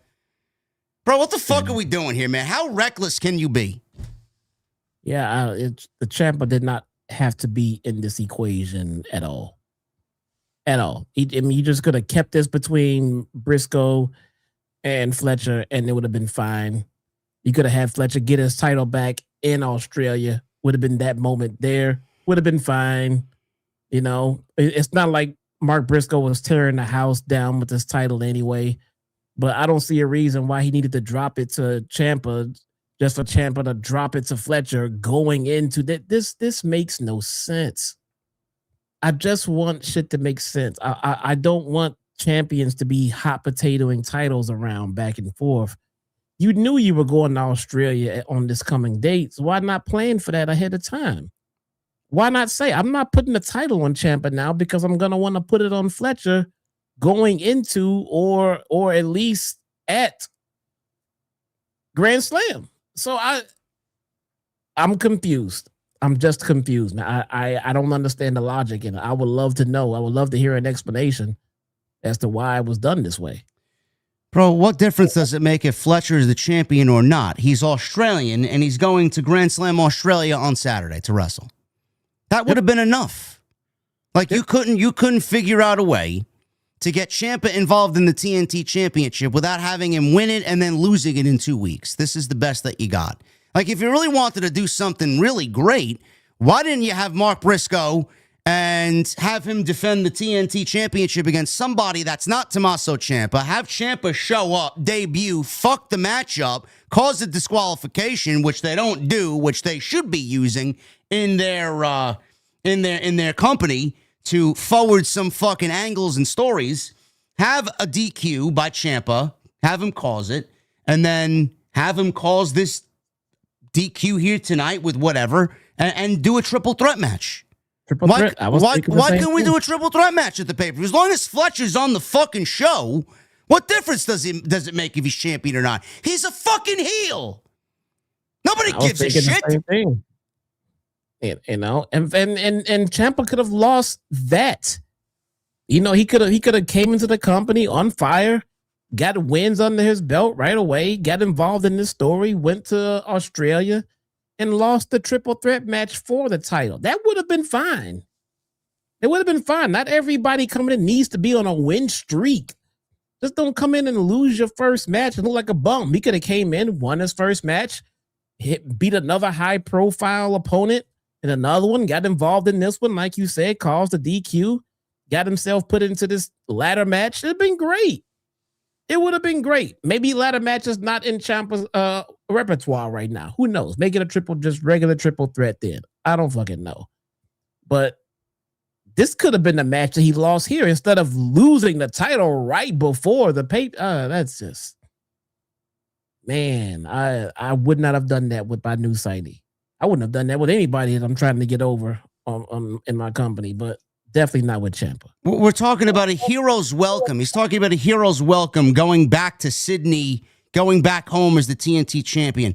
Bro, you're in the Don Callis family with Don Callis, who everybody chants, fuck Don Callis, every single week. And you want a hero's welcome? That's what they booked this on, a hero's welcome. For a guy that has a manager where everybody chants, fuck Don Callis. It doesn't matter where you're from, bro. You're going to get booed. Yeah. Come on, man. What are we doing? Ciampa, this guy, he's going to end up on Saturday night. He's, worst case, going to end up on Ring of Honor. Where do they go? Bro, they already gave him a championship title 2 weeks into his run there. What's next? Maybe he wins the national title from Ricochet. Who the fuck knows? What difference does that make? That title is fucking even more worthless than the title he just lost. Where does he go? The way they had Ciampa cut that promo after he won the title in typical Ciampa fashion, I thought they were gonna put him on a tear and put him on a run to bring some prestige to that title finally. And no, he stripped it from him and put it right back on Fletcher, who I agree, Fletcher needs to be of and around the main event scene. He needs to be dealing with the people in the top tier. He should not be dealing with this title right now. This should have been left on Ciampa to defend, against someone else not named. But have Fletcher do something else. We should be working to elevate him, not keep him at the goddamn same level where he's been for the last 2 years. How is this going to help elevate him? Who could possibly care about another Mark Briscoe, Kyle Fletcher match? Who? Absolutely dog shit booking, very reckless. I don't agree with any of it at all.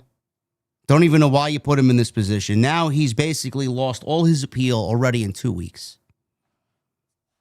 So we got a ladder match between Briscoe and Kyle Fletcher. Match 7, apparently. They're tied 3-3, as if that's some big selling point. It will be a ladder match on Saturday, and apparently they now have 6 matches in total for this Grand Slam show, which is slowly becoming a mini pay-per-view on Saturday night. Good luck with that. We got Orange Cassidy and Roderick Strong, who's also in his 40s, by the way. Oh, yeah. Against Danny Garcia and Clark Connors, Jesse. Clark Connors. I would love a video package or maybe a vignette or a reason to care about who Clark Connors is, why he's here, and what he wants with the fucking Death Riders now. It's random guys just coming over from Japan now, all of a sudden picking a fight with the conglomeration, Jesse. Yeah, man, they need help. The conglomeration, man. They called in a ringer. I don't know. We've been getting a tease that Roddy's been frustrated for some odd reason, one way or another. I don't know what his problem is. He's got some little story going on there as to why he's upset and why he doesn't want to be a part of the conglomeration. So we go into a commercial break here, and all I'll say here is this. We got Darby Allin. He comes out here. He pulls Clark Connors into the crowd. The referee never saw Darby Allin take out one half of the War Dogs. Cassidy took out Garcia with a tope. Back inside, Garcia tried a Dragon Tamer. Cassidy counted into a Cradle Flash pin. And that was basically all she wrote. But the story of the match here, Jesse, is we had Roddy walk away from Orange Cassidy, and he left his tag team partner all by himself here, trying to survive in a handicap match against the War Dogs. Oh, no. Oh, man. What is he going to do? 41-year-old Orange Cassidy, man, left all by himself. Oh, no. Is he going to join his wife? Maybe he'll get over there.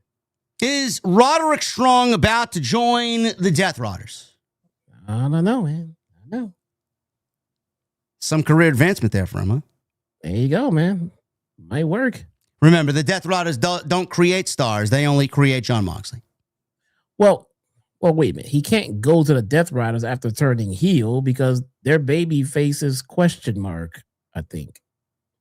Are you sure about that? I thought maybe this week, maybe. I don't. They were baby faces tonight because they wrestled the Don Callis family. Whew. What about next week? Oh, that I can't tell you. Okay. All right. Well, To be determined. all right. Anyway, post match, Darby took out Clark Connors. Who the fuck cares about Clark Connors? Clark Connors looks like he's built. I'll give him that. But who the fuck is he? Why do I care? Can someone please tell me why I should get chat? Should I care about Clark Connors? Or is it one of those situations where I just yell, who? Who? Probably. Who is he? Toni Storm. She showed up in the mezzanine here. And she's standing with Luther in the luxury box. And she asked the children of California for their ears. She's made peace with her life choices. Marina Shafir at Grand Slam, Australia. If she knocks Storm out cold in front of her family and former lovers, then she deserves to shave Storm's head. But she'll evolve into the most beautiful, bald bastard you've ever seen. If Storm beats Shafir, she'll shave her head so close to her skull, they'll put a price tag on her and sell her at Spirit of Halloween. As for Wheeler Yuta, you're the most annoying little shit I've ever seen. So Yuta comes on out. He's heard yelling from the stage, and everybody's chanting, "Fuck you, Yuta!" Marina drags out Mina. Mina Shirakawa, Jesse. Woo! She's out there trapped in mother's milk from Marina. Garcia took Cassidy out in the ring because he was distracted by this situation on the stage. Yuta then takes a pair of scissors and cuts a lock of hair off of Mina Shirakawa. Storm is distraught, and Luther and Toni Storm are scrambling to try and get to Mina as Garcia forces Cassidy to watch. Marina and Yuta bail as Mina is left in tears with her strands of hair now cut on the stage. I thought this added. Again, like I said, Jesse, the Swerve Kenny thing didn't overcomplicate things. This was not complicated. It sold a hair versus hair match on Saturday night, and it did what it needed to do. Yeah, I thought this added a little bit of interest to the hair versus hair match. I mean, we know the emotional attachment that Tony has to Mina. You know, we might not, care, a whole lot about Mina right now, but we do know that Toni Storm does care about her. So seeing that must have entirely pissed her off. So I could see this being a nice little addition to the story of the hair versus hair match. So even though we all know Wheeler Yuta is going to lose it. So that's Saturday. The loser of the fall gets their hair cut. So it's not the losing team. Whoever takes the losing fall, any one of them, they are the only one that gets their hair cut on Saturday. So we are all pinpointing Wheeler Yuta shaving all of that grotesqueness off of his face. Goodbye. Don Callis, he was celebrating with Andrade El Idolo last week. We saw a clip last week in the locker room. As they said, they're a team, and the Don Callis family knew Andrade was the man to take out Kenny Omega. Callis knows Andrade is the next AEW World Champion and tells Hangman Page in Australia he'll find out if you get in the family's way, you eventually get run over. Andrade thanks Callis for believing in him and said Page is in his way.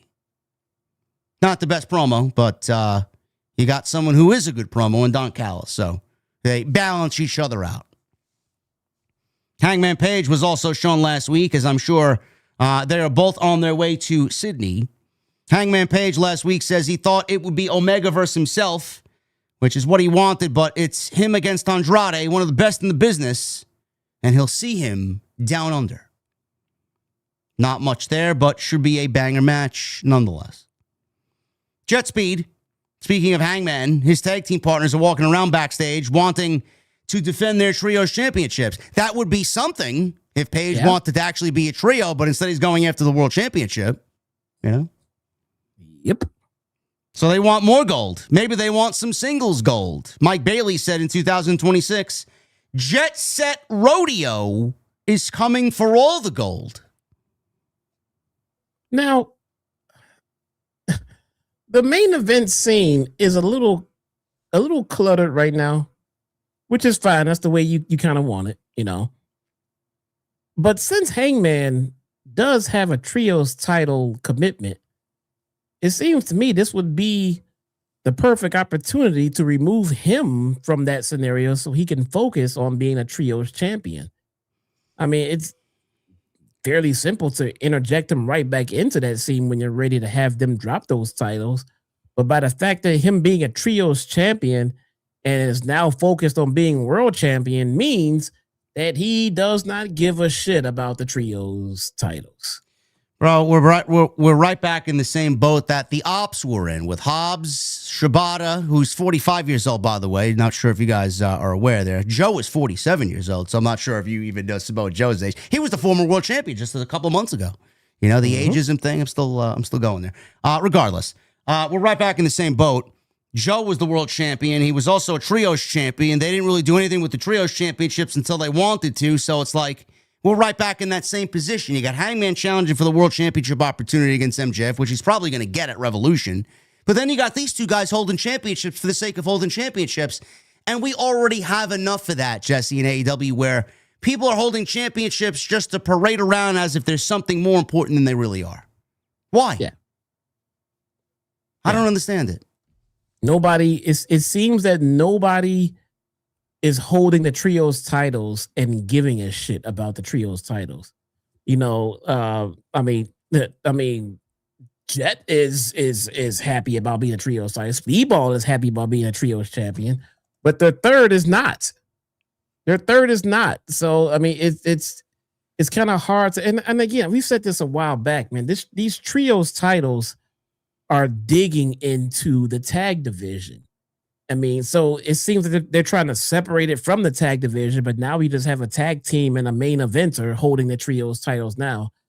It doesn't seem like the trios titles are in a good place right now. You know, one would have to be over first with the audience to be considered a successful champion, which these two are not. I would rather them in the tag team division than the trios championships because we've been preaching that for years now, that the trios championships are actually harming the tag team division. Yeah. Why do we even have them at this point? They were a cool concept and they never worked out. I think it's time to dump them. Stop making people more important than they really are, which is right now what you're doing with Speedball and Kevin Knight. Young Bucks. I'm sorry, just again. I say put the trios titles in factions. The Don Callis family can hold on to the trios titles and make it an automatic freebird rule. That kind of protects you from injuries and moving someone to other feuds. If you put them on like the Death Riders or you put them on the Don Callis family, you put them on these larger factions, the conglomeration, you got 100 of them, and make it a standard freebird rule where if it's in that faction, then they can represent the trios championships. I think that gives it a little bit more flexibility and it doesn't pigeonhole tag teams and things like that, and a little bit of creativity as far as who's going to defend them and where. And you can have Don Callis come out there and tout how they're holding the trios titles, and You don't know who I'm going to put out there to defend them. And we might get a Kyle Fletcher defending the trios titles one good day. Who knows? I mean, it gives a little bit of unpredictability aspect to them. I don't know. That's just my thought process, what I would do with them right now at this point. I don't know. I'm not a fan of the trios thing. I'm not. You know, how many factions are there really on Dynamite or in AEW in general? There's the Don Callis family and the Death Riders. How many other conglomeration, if you want to fucking factor them in? How many other factions are there on the men's side? I just thought about the 3 right there. Yeah. So yeah, I don't know, but there's just too much going on at the same time. Yeah, there is. The Gun Club. They got the Gun Club. The Rascals. That's 3 right there. I mean, there's quite a few now that we think about it. You know what I'm saying? I mean, it might not be the worst idea ever, and it gives these large factions something to work on without taking away from the tag division. And you don't need to pull main eventers to make a trios team and everything like that. No. So we got tag team action here, triple threat, number 1 contenders match for the AEW tag team titles. I am not a fan. You may be, I don't know, chat. I'm not a fan of these party matches. You know, all these matches just end up feeling the same. It's nothing more than fucking spot after spot after spot. It ends up deteriorating into a huge spot fest and everybody's flipping all over the place. There's legitimately at no point any story. There's no slowdown. It's just who can outmove the other. That's all these matches are. So it's a bunch of cool flippy shit, and that's all it really is. So we got the Young Bucks, who are the masters of these PWG style party matches, and then we got the Rascals. Tonight it was Desmond Xavier and Myron Reed. Zachary Wentz was not tasked to work tonight. And then a mystery team. Now, I thought that maybe the mystery team would end up being Copeland and Christian because we haven't seen them. And if there's a number 1 contendership on the line and FTR is the champions, I'm like, maybe Cope and Christian are on their way back. That wasn't the case, Jesse. Instead, we got a returning, and we haven't seen them since January 2025. They have been off television for over a year after getting buried by the Hurt Syndicate, and I use that term heavily, buried by the Hurt Syndicate.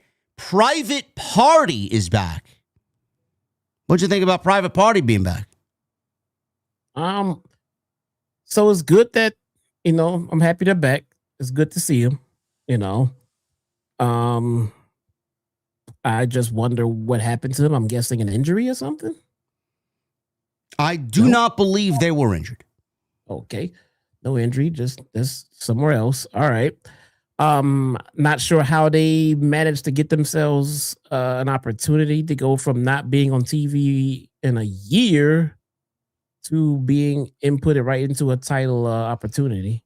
But I have news. I have news on that. Okay. Apparently, Private Party, according to Sean Ross Sapp and Fightful Select, they are still all elite after rumors late last year that they may be headed to WWE. So last year, Private Party had WWE interest amidst rumors that their contract was coming up. Since then, the only real updates that we've heard, says Fightful, were that their contracts may not have matched up exactly and that they had been backstage at some recent AEW events. Now, I believe Quen was hurt and was out for a while, which he probably means, Sapp, in this report, that they added injury time to his contract, which is the standard here in AEW. So if their contract was more than likely going to come to an end together, it's no longer that case because they added injury time to Mark Quinn's contract for the reason he was out for a year.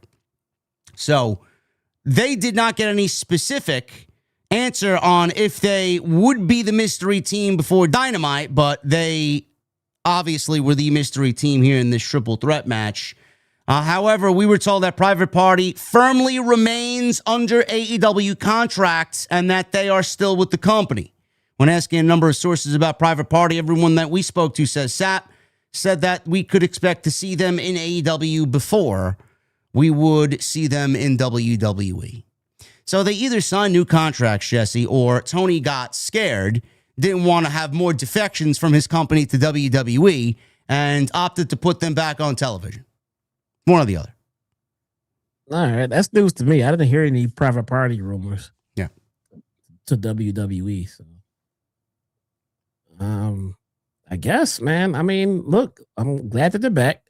It sucks they have to come back to a losing effort, but I mean, they're back. The match didn't go as smoothly as they hoped. I'm sure they'd be the first to admit that. But it's good to have them back.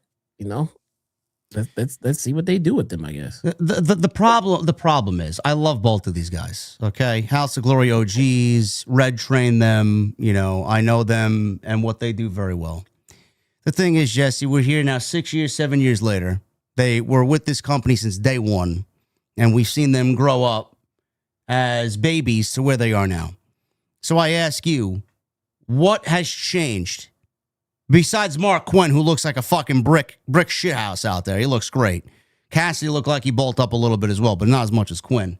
So at least they looked the part. And I know there was a rumor going around that they were kind of like under the wing of Bobby Lashley and the Hurt Syndicate, which is great. Those are the types of guys that you need to learn from.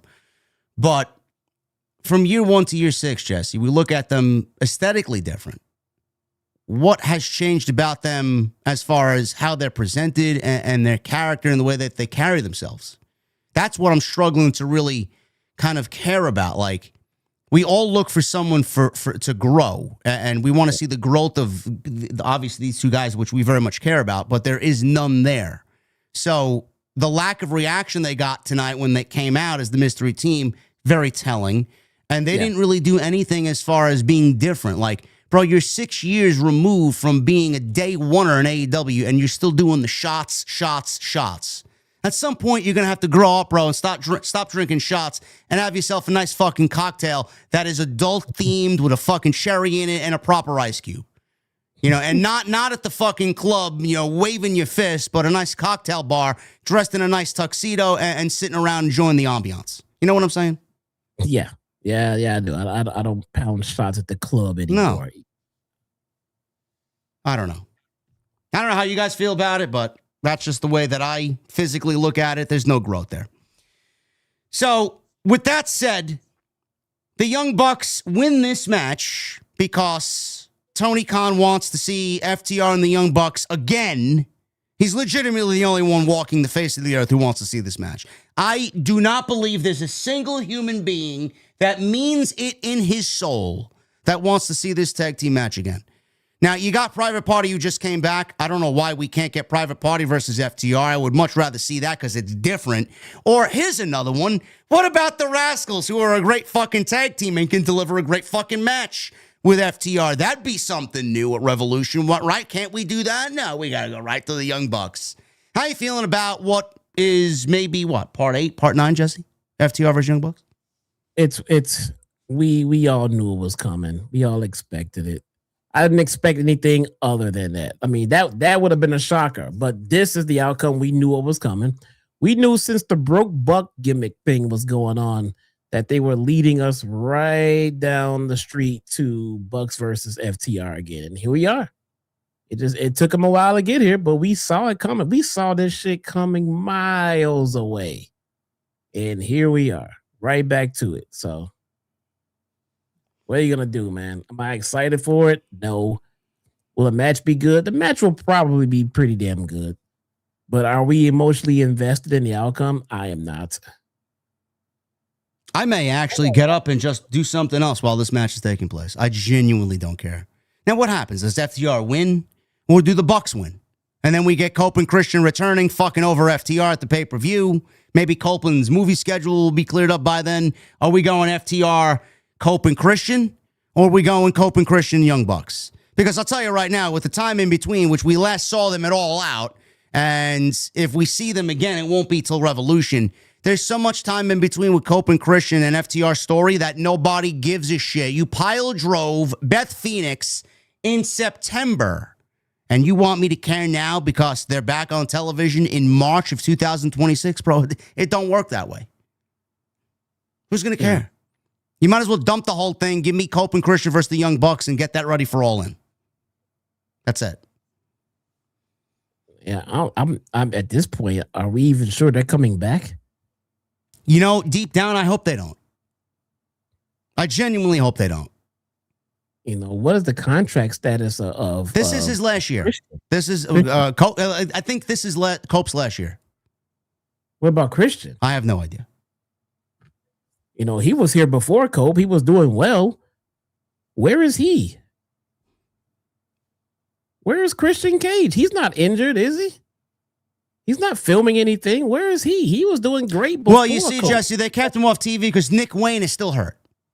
As if anybody, Tony Khan seemingly thinks that people actually care about Nick Wayne and Christian Cage's story. The story was fine, but it's not. I mean, I don't not want to see Christian Cage till Nick Wayne gets back. Let Nick Wayne get back when Nick Wayne gets back. In the meantime, get Christian Cage back on TV with Mama Wayne. What are we doing here? Corey in the chat says it doesn't take 6 months to film a movie. I doubt Edge is starring in the movie. Maybe he is. I have no fucking idea. I don't even know what movie he's filming. I don't even know, but it can't take 6 months to film. No. You know who I miss on TV, bro? Britt Baker? No. Okay. Mama Wayne. Mama Wayne is sorely missed on TV. Mother Wayne, man. Where's Mother Wayne, man? And Kip Sabian. Who? Justice for Kip, no? I have no recollection of who that is. Anyway, let's get through this main event here, and then we'll get to the super chats. Kris Statlander versus Thekla, Jesse. Thekla. Woo! Strap match for the AEW Women's World Championship. Like Jesse said, I mean, it was factually correct. These two ladies beat the shit out of each other. I like that Bryan Danielson said that this was the same strap he used in his last strap match in AEW, which then he went on to say, not Ricky Starks. He didn't mention Ricky Starks' name at all. I wonder what would happen if he did. He probably wouldn't have gotten into any trouble whatsoever, but that was the last strap match that he had. And he went on to say, Jesse, that his blood was still on the strap. That's how dangerous this strap match is.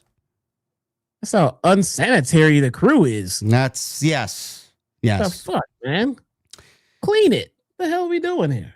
Now, these two ladies beat the shit out of each other. We'll pick it up after the commercial break. Statlander is fighting back.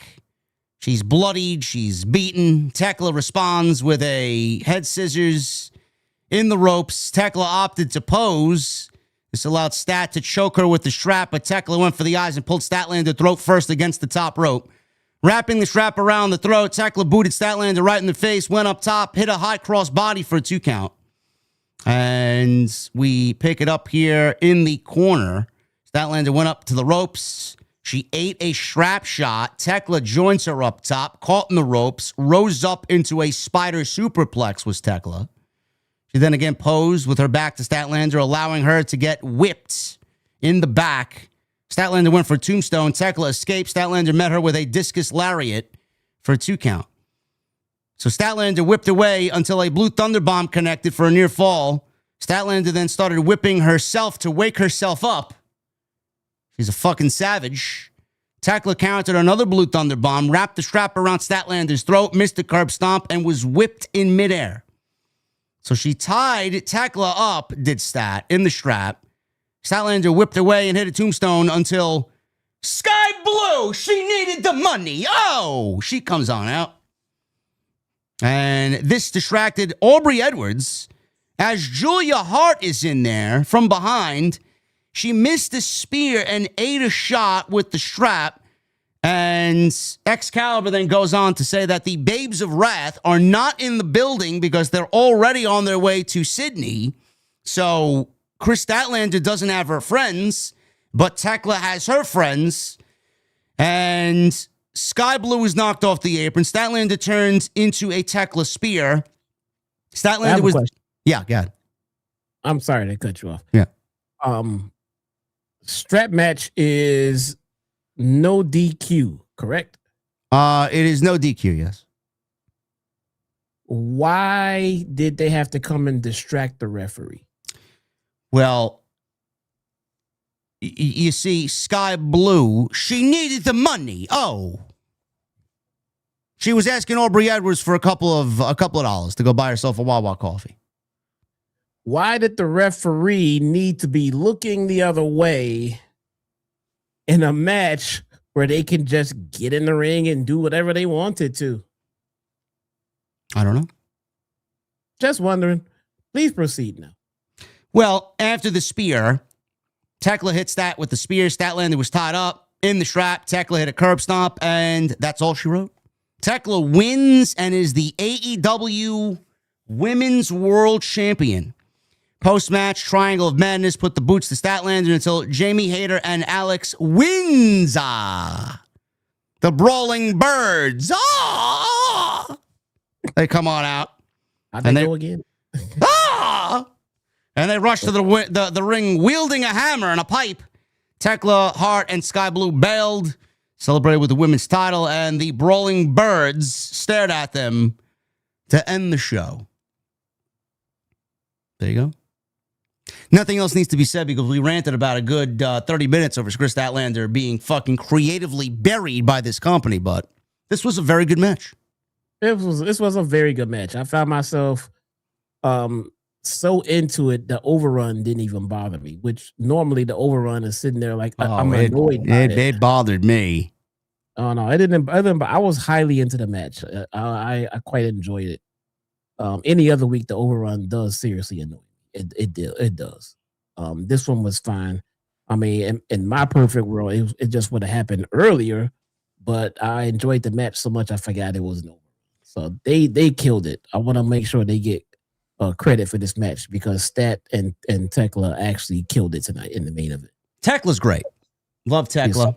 And she's the new women's champion. And that was Dynamite. Again, it wasn't a bad show at all. It was, I would say, probably the best Dynamite of the year. I would love a little bit more story. And I would love for Stat to kind of, I don't know, now they're 1-1. And obviously there was a distraction here. Like Jesse said, in a match that calls for no DQ. So I don't know what the fuck the whole point was there. But now they're 1-1. So my question is, if Stat and Thekla go at it again for the women's championship and Statlander wins the championship back, what's going to be different in this second run that they didn't do in the first? Are they going to give her what she wants? A little bit more character development, a little bit more opportunity to get in front of the audience and show everybody who she is. What's going to be different? She's already beaten Mercedes and Toni Storm. She loses to Thekla. A very unmemorable women's title reign. Where do we go, Jesse? If she beats Thekla again, what's going to be different? She's only going to be set up to lose to Mercedes at the end, right? Yeah, I wish I do. I wish I knew, man. To be honest with you, so now that I've made it abundantly clear that I'm happy for Thekla and she definitely deserves a run.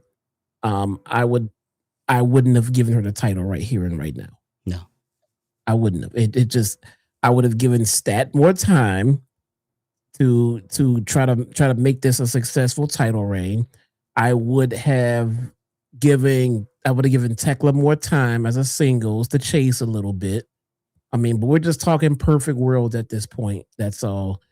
Again, Thekla will be a fine champion. Statlander's great, but I'm trying to prevent another failed Statlander run if I'm booking this. So I wouldn't have done this title change just yet. We'll see what happens. Grand Slam Australia is this Saturday. Looks like a stacked show. I will probably watch it. I will not be reviewing it. But are you going with the live reaction on Saturday? I think we will be live, pal. It is Valentine's Day, but I think I will be live for it. If anything changes, I'll let you guys know. But more importantly, I have my Hot Ones Hot Sauce Challenge come Monday during the Monday Night Raw show. So tune in for that one. There you go. And I want to thank you guys for a great stream. Lots of great discussion every single Wednesday right here on the Dynamite Post Show. We had over just about 1,900 in here on a Wednesday night. I know it's a slow night, but AEW isn't the most exciting thing during the week. TNT is, but I appreciate you guys joining us here on Wednesday night. And please continue to hit that thumbs up and make sure you achieve the goal of 800 likes. That's the goal. There you go. See Jesse hitting the thumbs up? Hit that thumbs up. Super chats are open. Get them on in. We'll hang out at the end here in just a little bit. But I want to shout out my sponsor for tonight's show, Mars Men. Let me tell you about something, man. I honestly wish somebody warned us about when we hit our 30s, you know? I swear, I woke up one day and everything just felt like it was just heavy, right? Yeah. Same diet that used to keep me lean. Suddenly, I'm softer around the middle. Energy that used to last all day. Now I'm crashing at 2 p.m., just like I wrestled in a fucking Royal Rumble match for 30 minutes. Yeah. Naturally, I did what every guy does. I went down the internet rabbit hole, started Googling. I did the go Google it myself. I Googled the symptoms of, you know, this low energy feel that I was feeling. Started Googling these symptoms like a hypochondriac. Low T kept coming up. And then you start reading about TRT, weekly shots, shutting your body down, dependency, crazy costs. I'm sitting here thinking, wait, where's the solution? That didn't sit right with me. So going into this new year, I wanted to turn the clock back the natural way. That's when I found Mars Men. Mars Men is a potent natural testosterone stacked designed to support your body's ability to forge usable testosterone without shutting you down. No synthetics, no needles, no dependency, just real ingredients that support healthy T levels, stamina, and recovery. For me, it's not some crazy spike. It's steady drive, consistent energy, stronger lifts, better focus during long streams. I feel sharper, more locked in, more dominant, like main event Roman Reigns energy instead of gassed by segment 2 energy. And the best part, it's made in the USA, third-party tested, and comes with a 90-day money-back guarantee. Over 91% of users report higher energy levels, and honestly, I can see why. If you're looking to feel like you did years ago without going down the injection route, this is worth checking out. And for a limited time, guys, no promo code. You guys are going to get a special deal because our listeners are getting 50% off for life. Plus free shipping and 3 free gifts at mengotomars.com. It's a perfect way to kick off the new year strong. That's mengotomars.com for 50% off, 3 free gifts when you check out. And after you purchase, they will ask you where you heard about them. Please support us right here on Off the Script and tell them that our show sent you. So thank you to them. I want to give them a shout out for sponsoring the show right here on OTS. I bet she would like it too. Oh, yeah. Oh, yeah. Anyway, let's get these super chats, and then I'm jumping on Arc Raiders. Michael Krause with the $2 super chat. JD, Jesse, OTS, how is everyone today? Let's go. Yeah. Thank you, Michael. Thank you. JM Beer with a 9 months. Is it too much to ask for good wrestling with good storytelling at the same time by all companies right now? Yes. Yes. It is very difficult.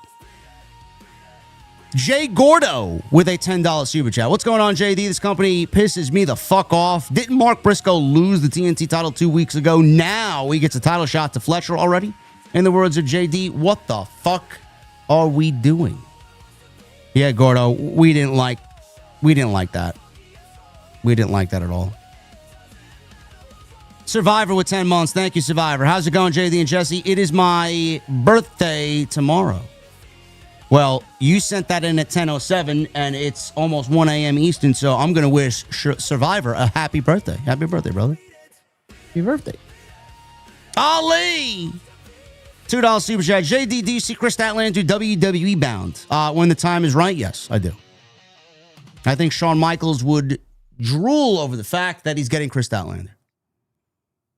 Street Fighter with the $10 super chat. Thekla, Jesse. Thekla. That's his message. He leaves a world emoji, a trophy emoji, and a spider emoji. For sure, man. We love Thekla. Yep.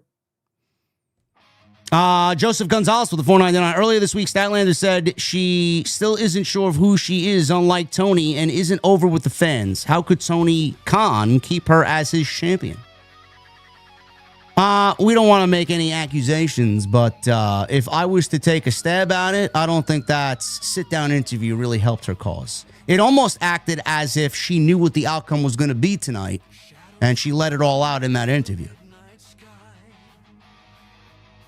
Tribal Chief with a $5 super chat. JD Jesse, AW has a few blocks, or was a few blocks from my house, but I didn't go. I was busy watching the Fear the Walking Dead. OTS for life, pal. I've never watched one episode of Fear the Walking Dead. Lone Crusader with a $20 super chat. I'm not surprised at all with Ciampa losing to Fletcher. He most likely won over Briscoe in the first place, so that Briscoe didn't immediately drop it back to Fletcher because clearly they were always going to finish at Grand Slam. Well, Briscoe should have never wrestled Ciampa, and he should have dropped the title to Fletcher at Grand Slam if you wanted him to have a moment. He didn't need to walk into the show as the champion. Him wrestling on the show is the moment. Yep. Come on now, man. Street Fighter with a $5 super chat. Stephanie and Thekla are both world champions. Working in Japan is the key to success, apparently. Stephanie isn't there yet. She's the champion, but, I mean, there's a lot of work that needs to be done there creatively. She doesn't feel important. No. Based CLC with a $9.99. Sorry I missed the last few shows. I'm working a lot. Horrendous show tonight. Hope you and Jesse are well. Well, I wouldn't call it horrendous, Based, but... In this show, wow. Come on, man. We got to be fair, man. We live and die by being fair, and you know, the haters don't think we're fair because we just don't glaze everything that they want. But this was not a horrendous show. Did you watch it? BB with a $10 super chat coming to us from Australia, mate. AEW should open a wider podcast channel for wrestlers in Guantanamo Bay. Where's the 5'2" player? He hasn't been on TikTok for some time. And also, Caster, you mean the 5'2" player? You said 5'2", like he's 5'2". Yeah, where is Bowens, bro? He's got no tools left, huh? Where's Bowens? Where's Caster? Good point. Well, no. Gavin Deeth with a $2 super chat coming to us from Australia, mate. Bring back the boop for stat. There you go. Jesse said it. Something, man. Yeah. Lenin Jimenez with a 20 Mexican pesos. He says, trade Statlander for Johnny Gargano. You know, I'd actually do that trade. Right now, I'd do it. A BB with a 10. What happened? You would too? I don't know. I mean, I think some people forget about the happiness of the talent when they just want to just trade them. Like, you know, would Statlander be happy leaving AEW? You know? She might be happy in WWE, but is she like, you know, does she want to leave AEW? We don't know. To be traded away, he's like, no, fuck you, you're out of here, get out. You know, the thing I fear, if Tony Khan gets Johnny Gargano, he'll probably do Tommaso Ciampa versus Johnny Gargano in week 2, and then just fucking not do anything with him after that, you know? Yeah. And then I'd have a problem. A BB with a 10 from Australia, mate. Thekla first title needs to be with Mina, the jobber, in a pillow fight. That's the only way you use Mina in AEW. Useless and a pawn for any wrestler to get to Tony Storm in AEW. You know, Mina in a pillow fight doesn't sound bad, actually. Yeah. It's disgusting. David Rice with a $20 super chat. AEW's creative fundamentals are bad. This is why talent like Stat and Jamie Hayter, who haven't been in WWE, have such an uphill battle getting over. Just like in sports, talent needs coaching and help to get better. You are correct, David. I think we definitely touched upon that, which I said AEW does not have any of that. And if they do, they're not using it. Yeah, there are some talent is just not gonna get over regardless. But then there are some of them that are just right there, and they just need creative to help get them over the hump. And the creative here is just not doing it. And Stat is the prime example of that. She's just not getting over that hump. Triple M with 30 months. Tomorrow is Destiny time. We got to run it. We need to get JD his Dungeon Exotic, and Jesse is Necro Catalyst from Crota.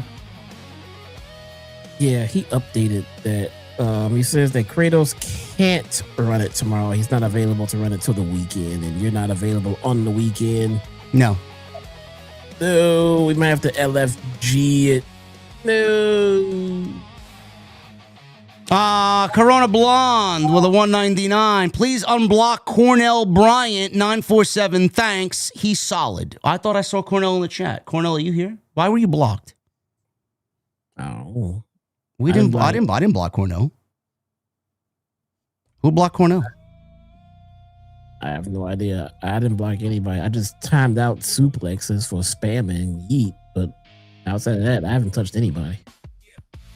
Michael Krause with a $2 super chat. Happy early birthday, Jesse. Appreciate all you do. Thank you so much, bro. Hellfire Kai with a $5 super chat. To be honest, I'm not feeling too confident about Powerhouse Hobbs in a company surrounded by greed. I feel for Cakelander. Will her title reign be like Jade's? I don't know. Try to runs over. Caden with a $1.99. Justice for Statlander. She goes to NXT. Hopefully, please. Tony Brown with a $4.99. I use Thekla's wrestling gear for my tea bags. Oh my God. Come on, Tony Brown, man. Oh, God. At least Tony Brown's got good taste, man. Oh, yes. Oh, yes. Man of 1,005 holds with 50 months. Once again, when AW goes 2 steps forward, they take 5 steps backwards. Why are people asking for title matches when they have lost or haven't earned it? Because it's booked the day of, bro.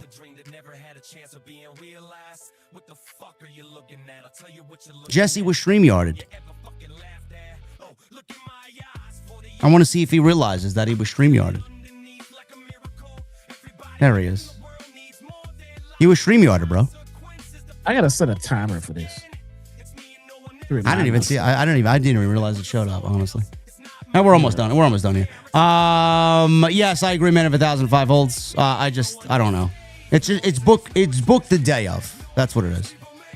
Also with a 2. Hope there are only 5 or 6 matches on this pay-per-view. Well, I don't know. I mean, they're giving half of it away on Saturday, so I don't know what they do with the pay-per-view. Yeah, guys, this Saturday is not a pay-per-view. No. It's just a themed collision. Demeter Bullying Doggy with a $7.99. We missed you on Tuesday, Demeter. He says, I, the doggy, you guys are not doggies, more like puppies. Thanks for the vid, especially you, Jesse. You got that dog in you, bro, but you need to unlock it. Rattlesnake. Oh, okay. All right. Yeah. You got that? Yeah, man. Okay. I'm with you. All right. BP or B Punk with a $1.99. How you feel about Solo's opinion on Paige Marty, Jesse? I don't think he's actually listened to what Solid Monster had to say. Oh, what does Solid Monster say about it? Well, he uploaded it on his YouTube channel. Okay, I can't give my thoughts on it. I have no idea what he said about it. Raz with a 506 in Super Chat. What's up, JD Jesse? Can we get Adam Cole, baby, back in WWE? CM Punk versus Adam Cole, baby. Adam Cole is incapacitated right now. Yeah. I don't know if we're going to see much more of Adam Cole in a ring, guys. I think he'll wrestle again. I just don't think it's going to be for a very long time. I hope he wrestles again. Me too. And Fate Chimera with a $9.99. Hey, JD and Jesse, love the stream. Also, let me have $5 from you both so I can order a pizza with pineapples on it. The fact that you want pineapples on your pizza, I'm not giving you a fucking dime. Okay? You just gave us 10. You could have kept it and got fucking pineapples. That's his thing, bro. That's his thing. He wants a refund. That's his thing. Gotcha. Okay. Anyway, that's it, guys. Thank you for a great stream. Hopefully you got something out of it. We always enjoy it on Wednesday nights, especially when it's decent television. But man, their creative is something else, I'll tell you. So that's the whole moral of the story here tonight. But thank you guys for joining us nonetheless. Just any final words before we get the hell out of here? No, man, but subscribe to the channel if you have not, and come join me for my birthday torture with the Hot Ones hot sauce, man. There you go. Should be good. I'm going to tune into that to see how he tortures himself. Oh, my God. Going to be good. Thank you guys very much. Follow me on social media at JD from NY206. Follow Jesse at Chi-Town Smark. Also on YouTube at Chi-Town Smark as well. You guys can go and support him over there on the tube. Tomorrow, depending on the news, there may not be anything. I just may be arc rating all day. But Friday, we'll be back with Friday Night SmackDown and that big main event. Cody Rhodes, Jacob Fatu, and Sami Zayn in an Elimination Chamber qualifier. Now, all of them should be in the chamber, And I've complained about these chamber qualifiers being too predictable, and this one is very unpredictable. But I'm going Sami Zayn, and I think Sami Zayn's going to get into the chamber. I think Orton's going to win the chamber. That's my prediction, and I'm sticking to it. So thank you guys very much. And if you enjoyed the content here tonight, hit that thumbs up and leave a comment down below.